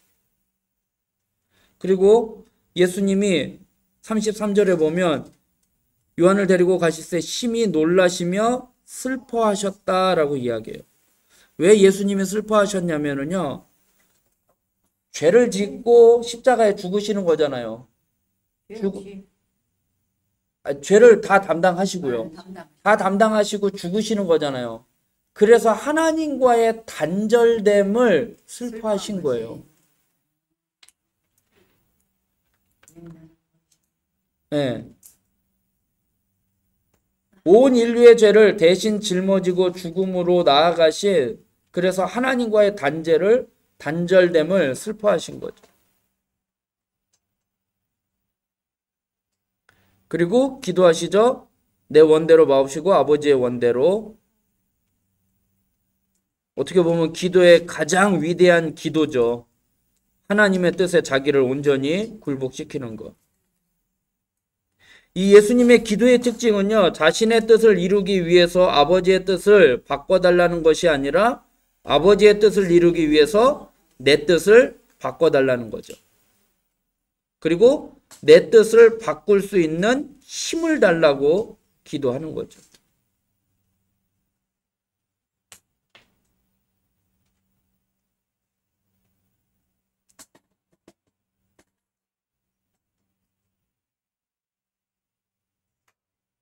그러면서 이제 예수님이 이제 제자들이 자고 있었잖아요. 베드로, 야고보, 요한이었죠. 세 사람. 예수님이 너희는 한 시간도 깨어 있을 수 없더냐라고 이야기하잖아요. 예수님이 순종을 위해 기도하실 때에 죽음의 잔을 마실 수 있냐고 물어봤을 때 장담했던 사람이 누구예요? 야고보와 요한이에요. 그죠? 한 자리 차지하게 해달라라고 이야기해. 내가 마시는 잔은 너희들 못 마셔. 너희도 감당할 수 있어? 네 했던 사람이 야고보와 요한. 지금 거기에 올라가서 뭐 하고 있어요? 졸고 있어요. 그 다음에 내가 죽을지언정 예수님은 버리지 않겠다고 한 베드로죠. 베드로도 뭐 하고 있어요? 졸고 있다는 거죠. 깨어 있지 못하고. 네?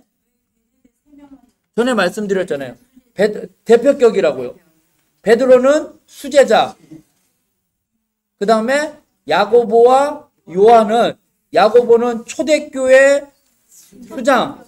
그 다음에 요한은 첫 순교자. 야고보는 첫 순교자. 그 다음에 요한은 끝까지, 예수님의 12제자 가운데 끝까지 남아가지고 요한계시록 반모섬에서 쓴 사람. 그래서 처음과 끝 대표격 베드로. 그래서 그 세 사람을 이제 이야기합니다. 그래서 여전히 예수님의 죽음에 대한 예고를 믿지 않았고 이 세 사람은 그 고난을 자신들이 능히 감당할 수 있다고 과대평가하고 있었다라는 거죠. 그래서 예수님은 기도를 통해서라야만 순종할 수 있었다고 이야기를 하는 거죠.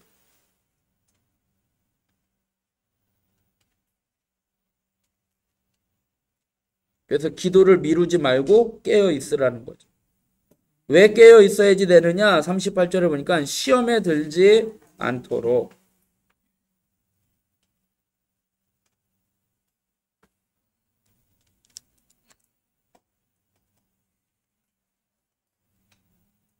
그래서 교재로 다시 한번 가면은 겟세마네 기도의 승리 비결은요,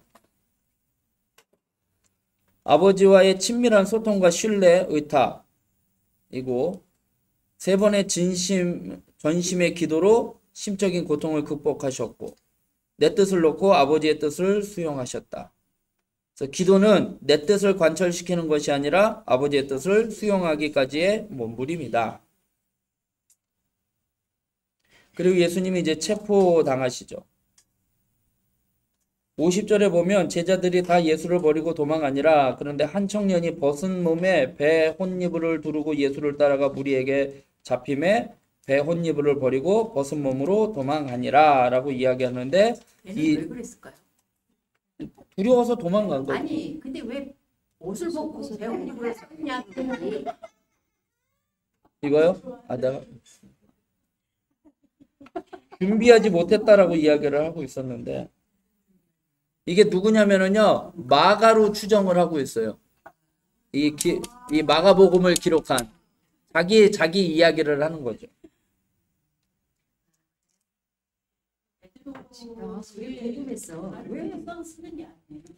왜 어차피 마가도 예수님의 제자 중에 하나였으니까요. 네, 한 청년이라고. 네. 자기 이름을 내놓을 수는 없죠. 사도 요한도 요한복음에서도 이야기를 해요. 요한복음에서도 자기로 표현을 안 해요.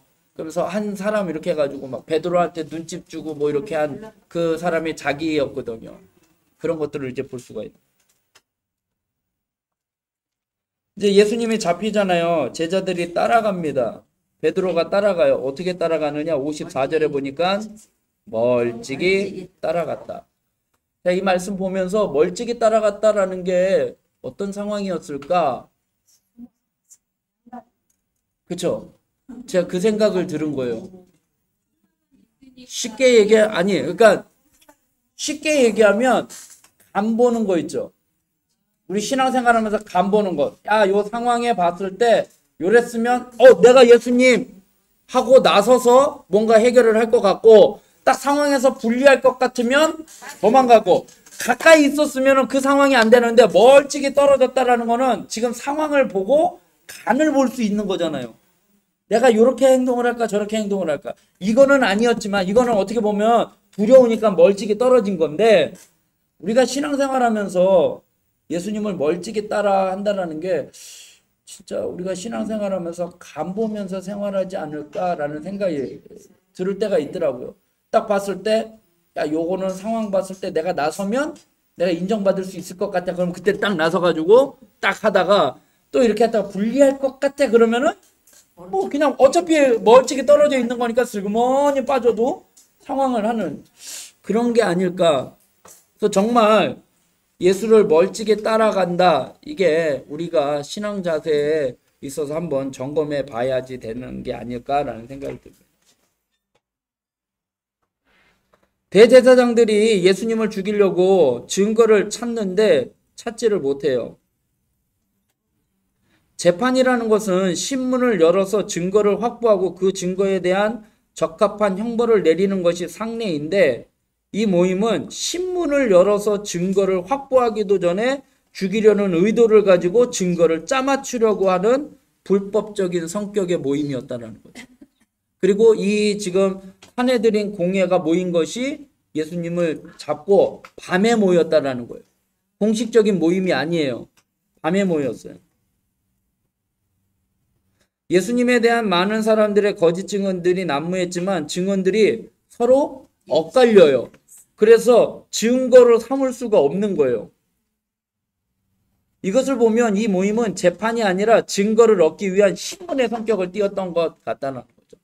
그러니까 옛날에 우리나라 그 수사할 때도 그냥 짜맞추기 식으로 그냥 막 고문해가지고 막 받아내는 거, 그런 거라는.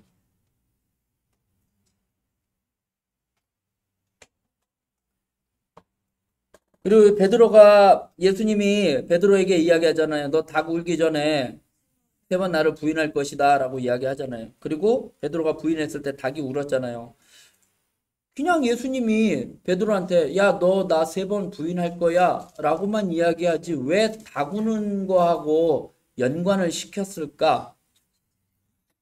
네, 맞아요. 정신 차리라는 거예요. 닭이 울었을 때, 예수님이 그때 얘기한 거하고 연관시키기 위해서. 예. 그러니까 뭐 항상이든 어쨌든 그 상황에 네가 나를 3번 부인할 거야 라고 이야기를 했더라면 부인해놓고선도 내가 부인했는지 안 했는지 모를 거라는 거예요. 그런데 네가 닭 울기 전에 나를 부인할 거야 라고 이야기를 했을 때, 부인한 다음에 닭이 울었을 때 예수님이 그때 얘기하셨지 생각나게 하기 위한 도구였다라는 거예요. 기가 막힌 거예요. 예수님은. 그러니까 베드로에게 뭐 한 거예요? 기회를 주는 거예요. 회개할 수 있는. 너 닭 울 때 생각나게 될 거 아니에요. 생각이 안 나면 회개할 수도 없는 거잖아요. 근데 생각날 수 있도록 연관을 시켜가지고 닭이 꽃기어하고 울 때 그때 예수님 그렇게 얘기하셨던 게 이거였구나 깨닫게 하고 회개할 수 있는 기회를 주시고자 닭 우는 소리하고 베드로의 부인하고 연관을 시켰다라는 거죠. 범죄한 후에라도 즉시 회개에 이르도록 만드시기 위한 의도였다라는 거예요. 배려죠. 베드로를 향한.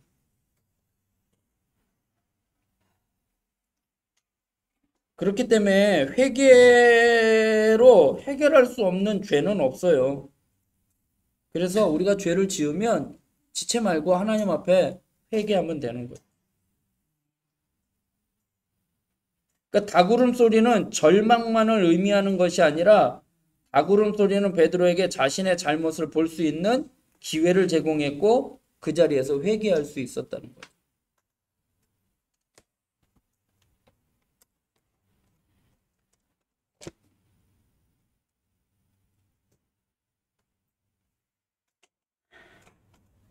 그 다음에 15장으로 넘어가면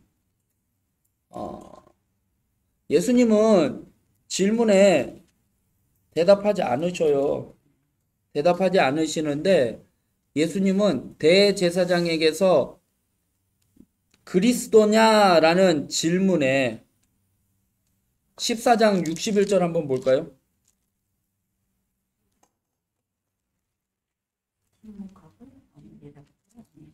14장 61절에 보면 58절에 보면은 너 성전을 사흘 동안 지으리라고 하더냐? 너 뭐 무너뜨리면 사흘 만에 지느냐? 라고 했을 때 아무 대답 안 하셨어요. 그런데 61절에 대제사장이 다시 물어 이르되 내가 찬송받을 이의 아들 그리스도냐? 라고 이야기했을 때 예수님은 대답을 하셔요. 그리고 15장에 와가지고요. 빌라도가 2절에 묻되 내가 유대인의 왕이냐? 그때 예수님이 뭐예요? 대답해요. 네. 그러니까 예수님은 대제사장에게 그리스도냐는 질문에 빌라도의 유대인의 왕이라는 질문에만 답변하시고 나머지는 침묵하셨어요.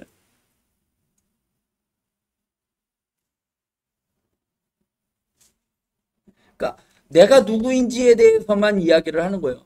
다른 부분에 대해서는 변명하지 않으셨어요. 변론하지 않으셨어요. 예, 할 필요가 없는 거예요. 왜요? 내가 죽어야지 되는 게 하나님의 뜻임을 알고 계시기에 변명하기를 거부하고 고난의 잔을 마시기로 작정을 하신 거예요. 하나님의 뜻에 그냥 묵묵히 순종하는 거예요. 그래서 우리가 신앙생활 할 때 또 중요한 게 뭐냐면 내 입장이 중요한 게 아니에요. 하나님의 뜻이 중요한 거예요. 내 입장이 중요하다라고 이야기한다면 뭐예요? 우리는 뭐 해야지 돼요? 변명해야지 돼요. 아니 그게 아니라라고 변명을 하고 자기를 이게 얘기를 해야지 되는데 하나님의 뜻이라면 변명할 필요 그냥 하나님의 뜻이기에 우리는 그냥 묵묵히 침묵해야지 되는 거죠. 그리고 밀란이 일어날까봐 누구를 풀어줘요? 바라바를 풀어주죠. 바나바는 저기예요. 헌신한 사람이에요. 바라바예요, 바라바. 빌라도가 왜 바라바를 풀어주었을까? 바라바는요, 당시 살인자예요. 그리고 반란 주동자예요. 정치범이었어요. 반로마 제국의 혁명 운동가예요. 그러니까 빌라도의 입장에서는 이 사람은 이게 안 되는 거죠. 그런데 무리들을 선동할 수 있는 사람이잖아요. 이 바라바가. 그렇잖아요. 이스라엘 백성들을 막 선동해가지고 막 로마에다가 막 한 거 할 수 있는 거잖아요. 그런데 그 사람을 풀어준 이유가 뭐예요? 무리들의 선동을 막기 위해서. 무리들을 만족시키기 위해서. 반란이 일어날 것을 방지하고 그 사람들을 만족시키기 위해서 이 정치범이고 살인범을 풀어줬다라는 거죠. 그리고 이 빌라도는요, 이미 잘못한 것이 많았던 사람이에요. 뭐냐면, 누가복음 13장 1절에 보면 갈릴리 사람들의 피 해가지고, 갈릴리 사람들이라는 거는 어떻게 보면 혁명가들이거든요. 로마에 대해서 이렇게 반대하는 사람들, 그 사람들을 죽이는 피를 많이 흘렸던 사람이에요. 그리고 성전에 있는 금고의 돈을 유용을 해가지고 수로를 건설하고 그리고 성전에 로마식 신상을 세웠다가 철수하고 로마에까지 소문이 퍼져가지고 신임이 안 좋았던 사람이 이 빌라도예요. 그러다 보니까 백성들에게 원성을 사면 안 되잖아요. 더군다나 지금 자기가 한 일이 있으니까. 그러니까 백성들에게 만족을 주고자 바라바를 풀어준 거다. 그 교재에 보면 처형과 매장. 빌라도는 사형을 선고했고 비아돌로사에서 알렉산더와 루포의 아버지 구레네인 시몬이 십자가를 지고 왔다. 예수님은 십자가에서 운명하시고 요셉의 무덤에 장사됐다라고 이야기를 하고 있습니다. 근데 이 예수님의 십자가를 대신 지은 사람이 알렉산더 루포의 아버지인 구레네 시몬이죠. 이 시몬이 그냥 6월절 명절 지키러 올라왔다가 붙잡혀서 이제 지은 거죠. 구레네인 시몬, 예수님의 고난을 몸소 체험한 인물이죠. 근데 이 사람이 시골에서 올라오는 길에 붙잡혔는데 이게 우연일까 섭리일까 생각해 볼 수도 있는 거고. 이 충격적인 사건 이후에 그리스도인이 돼요. 그래서 알렉산더와 루포가 사도행전에 언급이 돼요. 사도 바울의 동역자 목록에 이 루포가 이름이 올라가요. 어떻게 보면 갑작스러운 사건이었잖아요. 그럼에도 불구하고 하나님의 섭리가 있음을 우리는 알고 나아가야지 됩니다. 예수님의 십자가의 고통의 의미는 육체적인 고통, 채찍, 못, 가시, 면류관. 채찍은 전에 한번 말씀드렸죠. 그 채찍에 거기 뼈 조각, 쇠 조각 있다라는 거. 그래서 살점이 떨어져 나가는 거고, 못은 10cm 넘는 못이고요. 그 다음에 가시 면류관도 10cm 되는 가시로 머리에다가 왕관을 씌웠다라는 거죠. 정신적인 고통, 멸시와 조롱당한 거죠. 인격적인 고통, 그 다음에 인격적인 고통은 뭐예요? 옷을 다 벗긴 거죠. 우리가 영화상으로야 뭐 이렇게 했지만 다 벗긴 거예요. 그 다음에 관계적인 고통, 사랑하는 자녀들의 배신, 제자들의 배신, 그리고 하나님과의 관계가 단절된 거죠. 예, 버림받은 거죠. 그래서 엘리 엘리 라마 사박다니, 나의 하나님 어찌하여 나를 버리셨나이까 하는 거죠. 영적인 고통, 이게 하나님과의 분리, 이제 그거죠.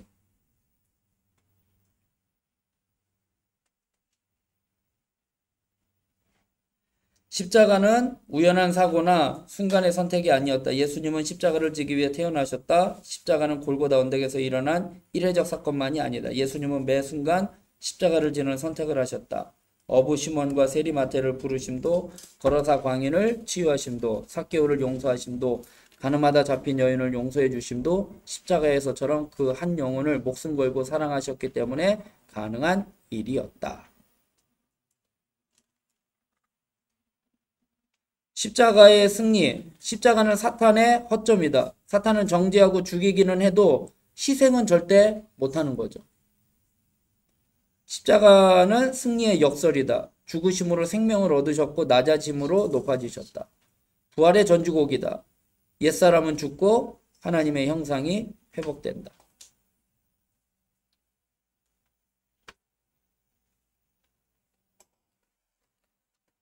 그래서 15장 16절에 보면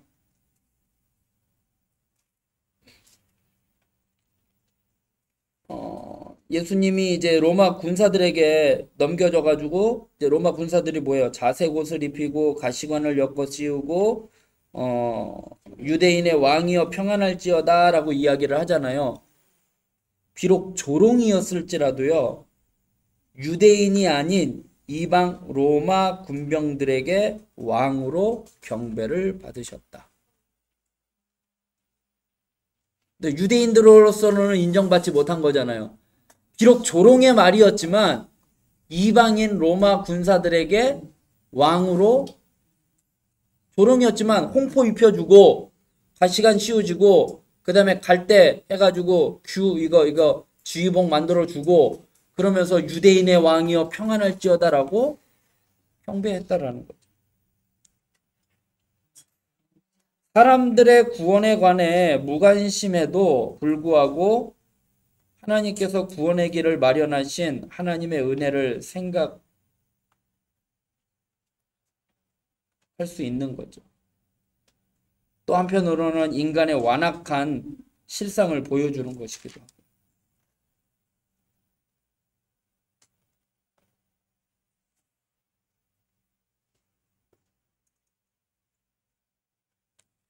그리고 15장에 또 뒤로 넘어가면은 이제 백부장이 예수님의 시체를 달라고 하죠. 예. 아리마대 요셉이 43절에 보면 당돌이라고 표현을 하고 있어요. 감히 뭐뭐하다, 담대히 뭐뭐하다라는 뜻이에요. 아무튼 아리마대 사람은 당시 사내들인 공회원이었거든요. 거기 보면 이 사람은 존경받는 공회원이요 하나님의 나라를 기다리는 자다라고 이야기를 하고 있어요. 그 사내들인 공회원임에도 불구하고 그 예수님의 시체를 요구하는 어떻게 보면은 반역자가 되는 거잖아요. 예수님을 앞잡이 못 박아 죽이는데 거기에 동조했던 사람들이 사내들인 공회원이었는데.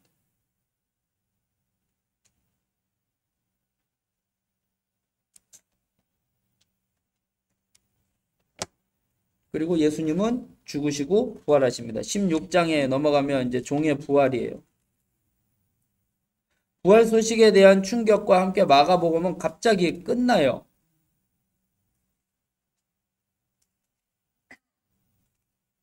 이 갑자기 끝나는 게 뭐냐면요. 저도 이거를 준비하다 보니까 9절을 한번 보실래요? 8절에 보면 여자들이 몹시 놀라 떨며 나와 무덤에서 도망하고 무서워하여 아무에게도 아무 말도 하지 못하더라 라고 나오죠. 마가복음은 여기서 끝나요. 9절에 보면 가로가 보이세요? 그리고 맨 마지막 20절에 가로가 닫기가 돼 있죠. 요거는 추가 삽입된 구절이에요.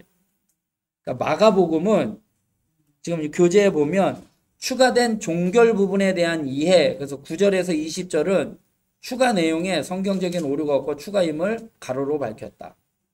초대교회에서 내용을 추가한 것으로 추정된다. 그러니까 마가복음은 8절로서 그냥 갑작스럽게 종결을 내버려요. 그런데 추후에 부활 소식에 대한 내용이 초대교회를 통해서 추가한 내용이 들어갔는데 그 내용이 성경적인 오류가 없고 추가임을 거기로 이게 또 숨기지 않았잖아요. 드러내놓고 딱 해놨다라는 거죠. 이게 또 우리가 또 새롭게 알 수 있는 거죠.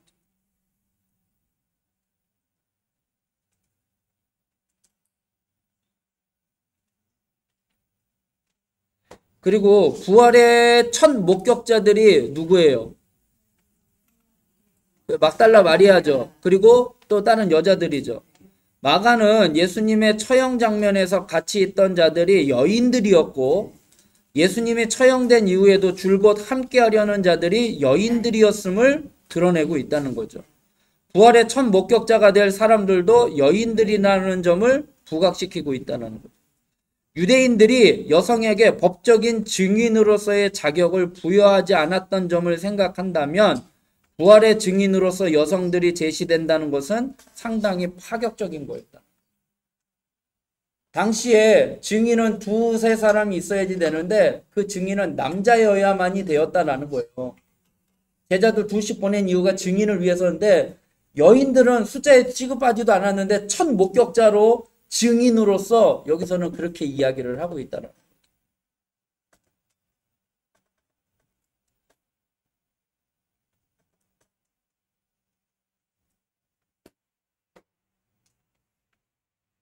그리고 예수님이 증거를 했죠. 부활하신 것을 여인들이 증거를 했는데 제자들이 어떻게 해요? 믿지 아니했다라는 거죠. 그래서 14절에 보면 그 후에 11제자가 음식 먹을 때 예수께서 그들에게 나타나서 그들의 믿음 없는 것과 마음이 완악한 것을 꾸짖으시니 자기가 살아나는 것을 본 자들의 말을 믿지 아니함이더라. 완악한다라는 말은 마음이 굳었다라는 표현이에요. 쉬운 성경에는 마음이 굳은 것 이렇게 표현을 하고 있어요.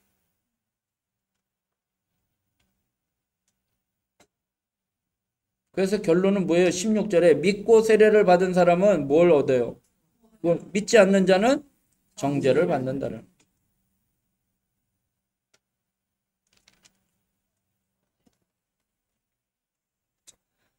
거기 보면 예수님은 하나님의 구원의 마지막 손길이시다. 예수님은 겸손의 종으로 오셨지만 권능의 왕으로 재림하실 주이시다. 예수님은 하나님의 아버지와 친밀하시면서도 전적으로 순종하셨다. 문제 한번 또 보도록 하겠습니다.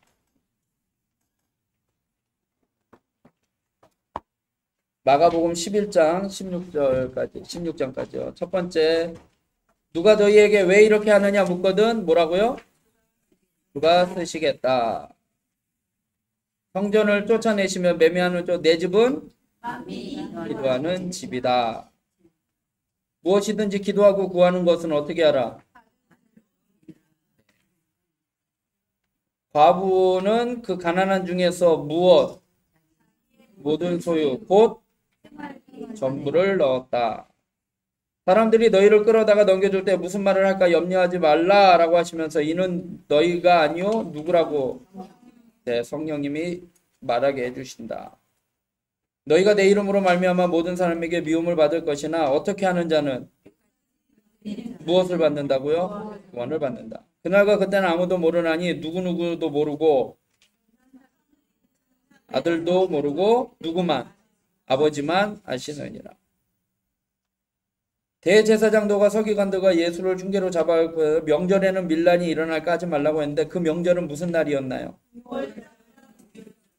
6월절과 무교절은 같은 날이에요. 6월절하고 그 나머지 7일 동안은 무교절, 무교병을 먹는 날 해가지고 그냥 같은 날로 일주일 동안 이렇게 지킨 걸로 생각을 하시면 됩니다.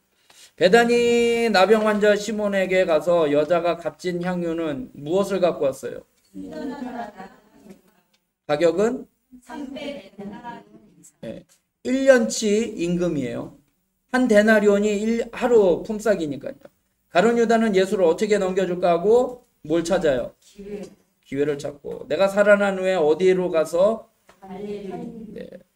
닭이 몇 번 울기 전에 몇 번 부인하리라. 네. 겟세마네 동산에서 기도하시면서 무엇에 들지 않게 어떻게 무엇이라고 말씀하셨느냐. 네. 이거 전에 한번 말씀드렸죠. 우리가 할 말 아니라고요. 네. 예수님이 하실 말씀이에요. 우리를 불쌍히 여기서 하시는 말이지 우리가 그냥 뭐 핑계 대려고 마음은 원인데 육신이 약해서 못하겠습니다. 이거 아니에요. 대제사장이 내가 찬송받을 이의 아들 그리스도냐라는 질문에 예수님은 너희가 무엇을 보리라고 하셨나요?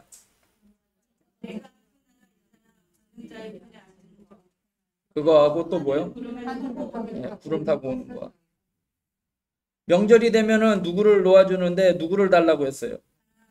바라바.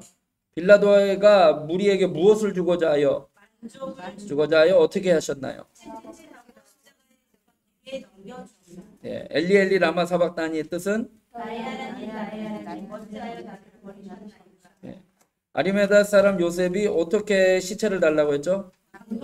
그 사람은 어떤 사람이죠? 그리고 안식 후 첫날 향품을 바르기 위해 무덤에 찾아간 여인들은 누구예요? 네, 11제자가 음식 먹을 때 예수께서 무엇을 꾸짖으셨나요? 간악한 것. 예. 궁금한 거나 뭐 또 새롭게 오늘 깨달았다는 거 뭐 이렇게 느꼈던 점 뭐 이런 있으시나요? 다 새롭죠.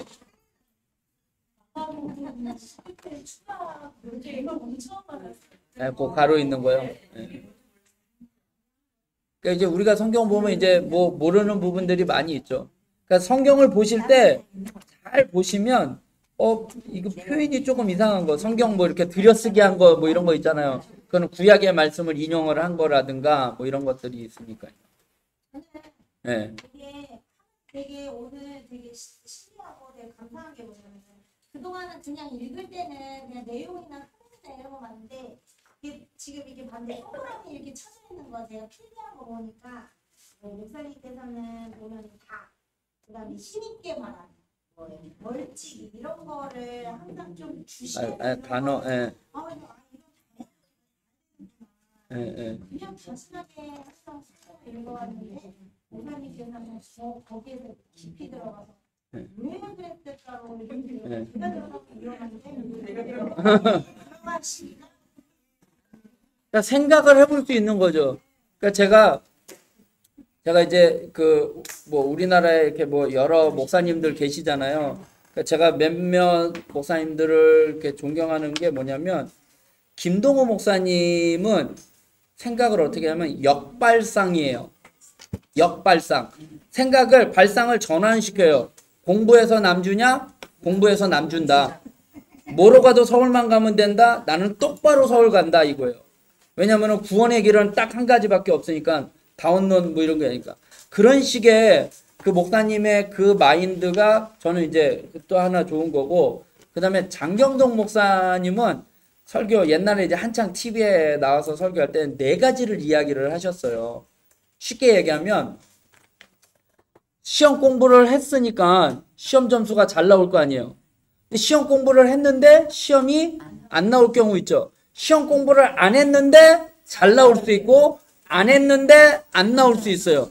제일 좋은 거는 했으니까 잘 나온 거고 제일 안 좋은 거는 안 했으니까 안 나온 거예요. 그러면 두 가지가 남잖아요.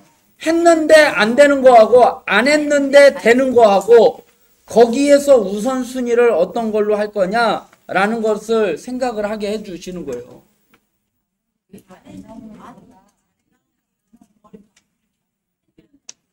그죠?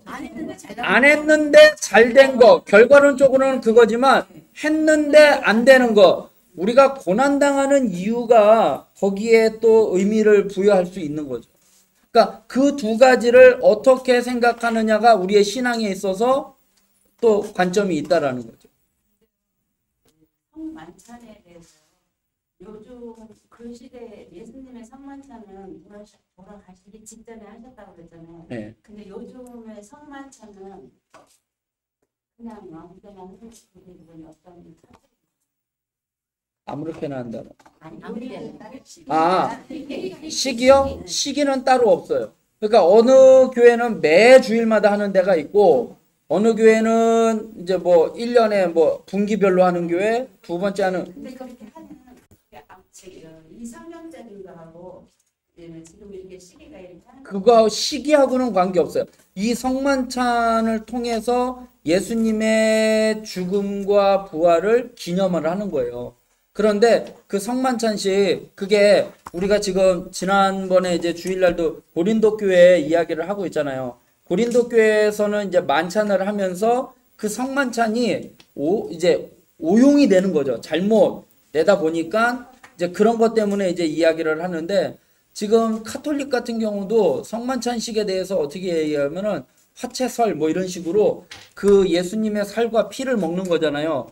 그게 이제 예를 들어서 신부님이 그것을 위해서 먼저 기도하고 나면 그 떡이 진짜 예수님의 살이 되고 진짜 예수님의 피로 변해서 우리가 그걸 먹는다라고 카톨릭은 그렇게 의미를 갖고 있어요. 진짜 예수님의 살과 피를 먹는 걸로. 그게 그렇게 변화된다라고 이야기를 하는 거예요. 그러니까 그건 이제 잘못된 거죠. 이단인데 우리는 거기에 그런 기념을 하는 진짜 예수님의 살과 피를 먹고 마시는 그게 아니라 이것이 우리의 죄를 위해서 피를 흘리시고 죽으신, 그래서 일주일을 예수님의 그 고난을 일주일로 보고 있잖아요.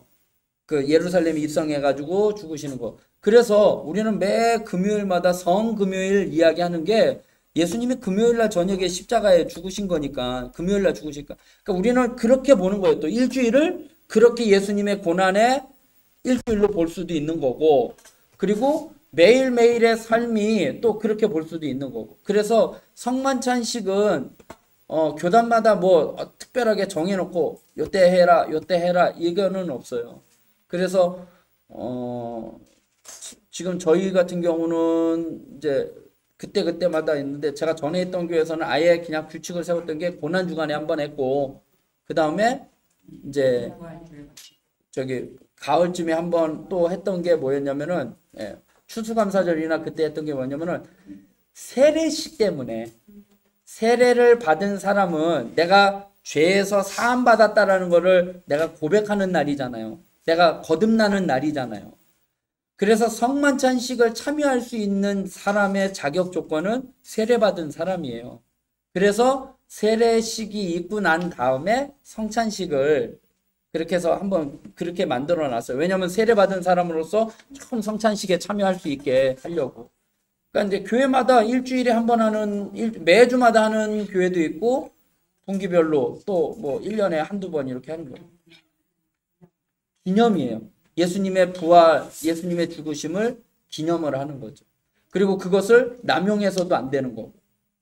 그러니까 철저하게 하셔요. 하신 분들은 그 포도주 담궈서 하잖아요. 담궈서 하고 남는 거 하수구에 버린다고 엄청 뭐라고 하시는 분들도 있고, 그렇잖아요. 그 예수님의 피를 그렇게 남용해가지고 막 흐지부지하게 한다고. 그러니까 그런 것들을, 그러니까 의식이죠. 의식이고 기념을 하는 거니까. 네. 또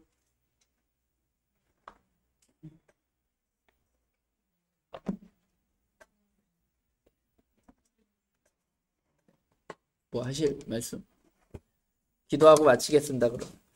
사랑과 은혜가 풍성하신 하나님, 오늘도 하나님의 말씀을 통하여 예수님께서 이 땅에 오셔서 종으로서 특별히 하나님 말씀에 순종하고 또 우리를 구원하시고자 종으로서 온갖 고난과 역경을 다 감당하시고 십자가에 죽으시고 부활하신 그 종의 희생에 대해서 말씀을 나누었습니다. 하나님, 머리로만 알게 하지 않게 하여 주시고 하나님 그 말씀을 우리 마음판에 새겨서 기억나게 하여 주시옵소서. 생각나게 하여 주시고 깨닫게 하여 주사 그 말씀 생각날 때마다 주님 앞에 믿음으로 고백하며 간구하며 살아갈 수 있도록 은혜 베풀어 주시옵소서. 베드로가 부인할 것을 아시면서도 닭울음 소리와 연관시켜서 그에게 기회를 주시고 배려하셨던 것처럼 하나님, 주님께서 우리에게 이 성경책이라는 말씀을 주신 것을 통하여 하나님 우리가 신앙생활할 때 그때그때마다 묵상할 때 깨닫게 하여 주시고 그 말씀대로 살아갈 수 있도록 힘을 더하여 주시옵소서. 한 주간도 또 말씀을 묵상하고 살아가려고 합니다. 함께 하여 주실 줄 믿사오며 예수님의 이름으로 기도드리옵나이다. 아멘. 수고하셨습니다.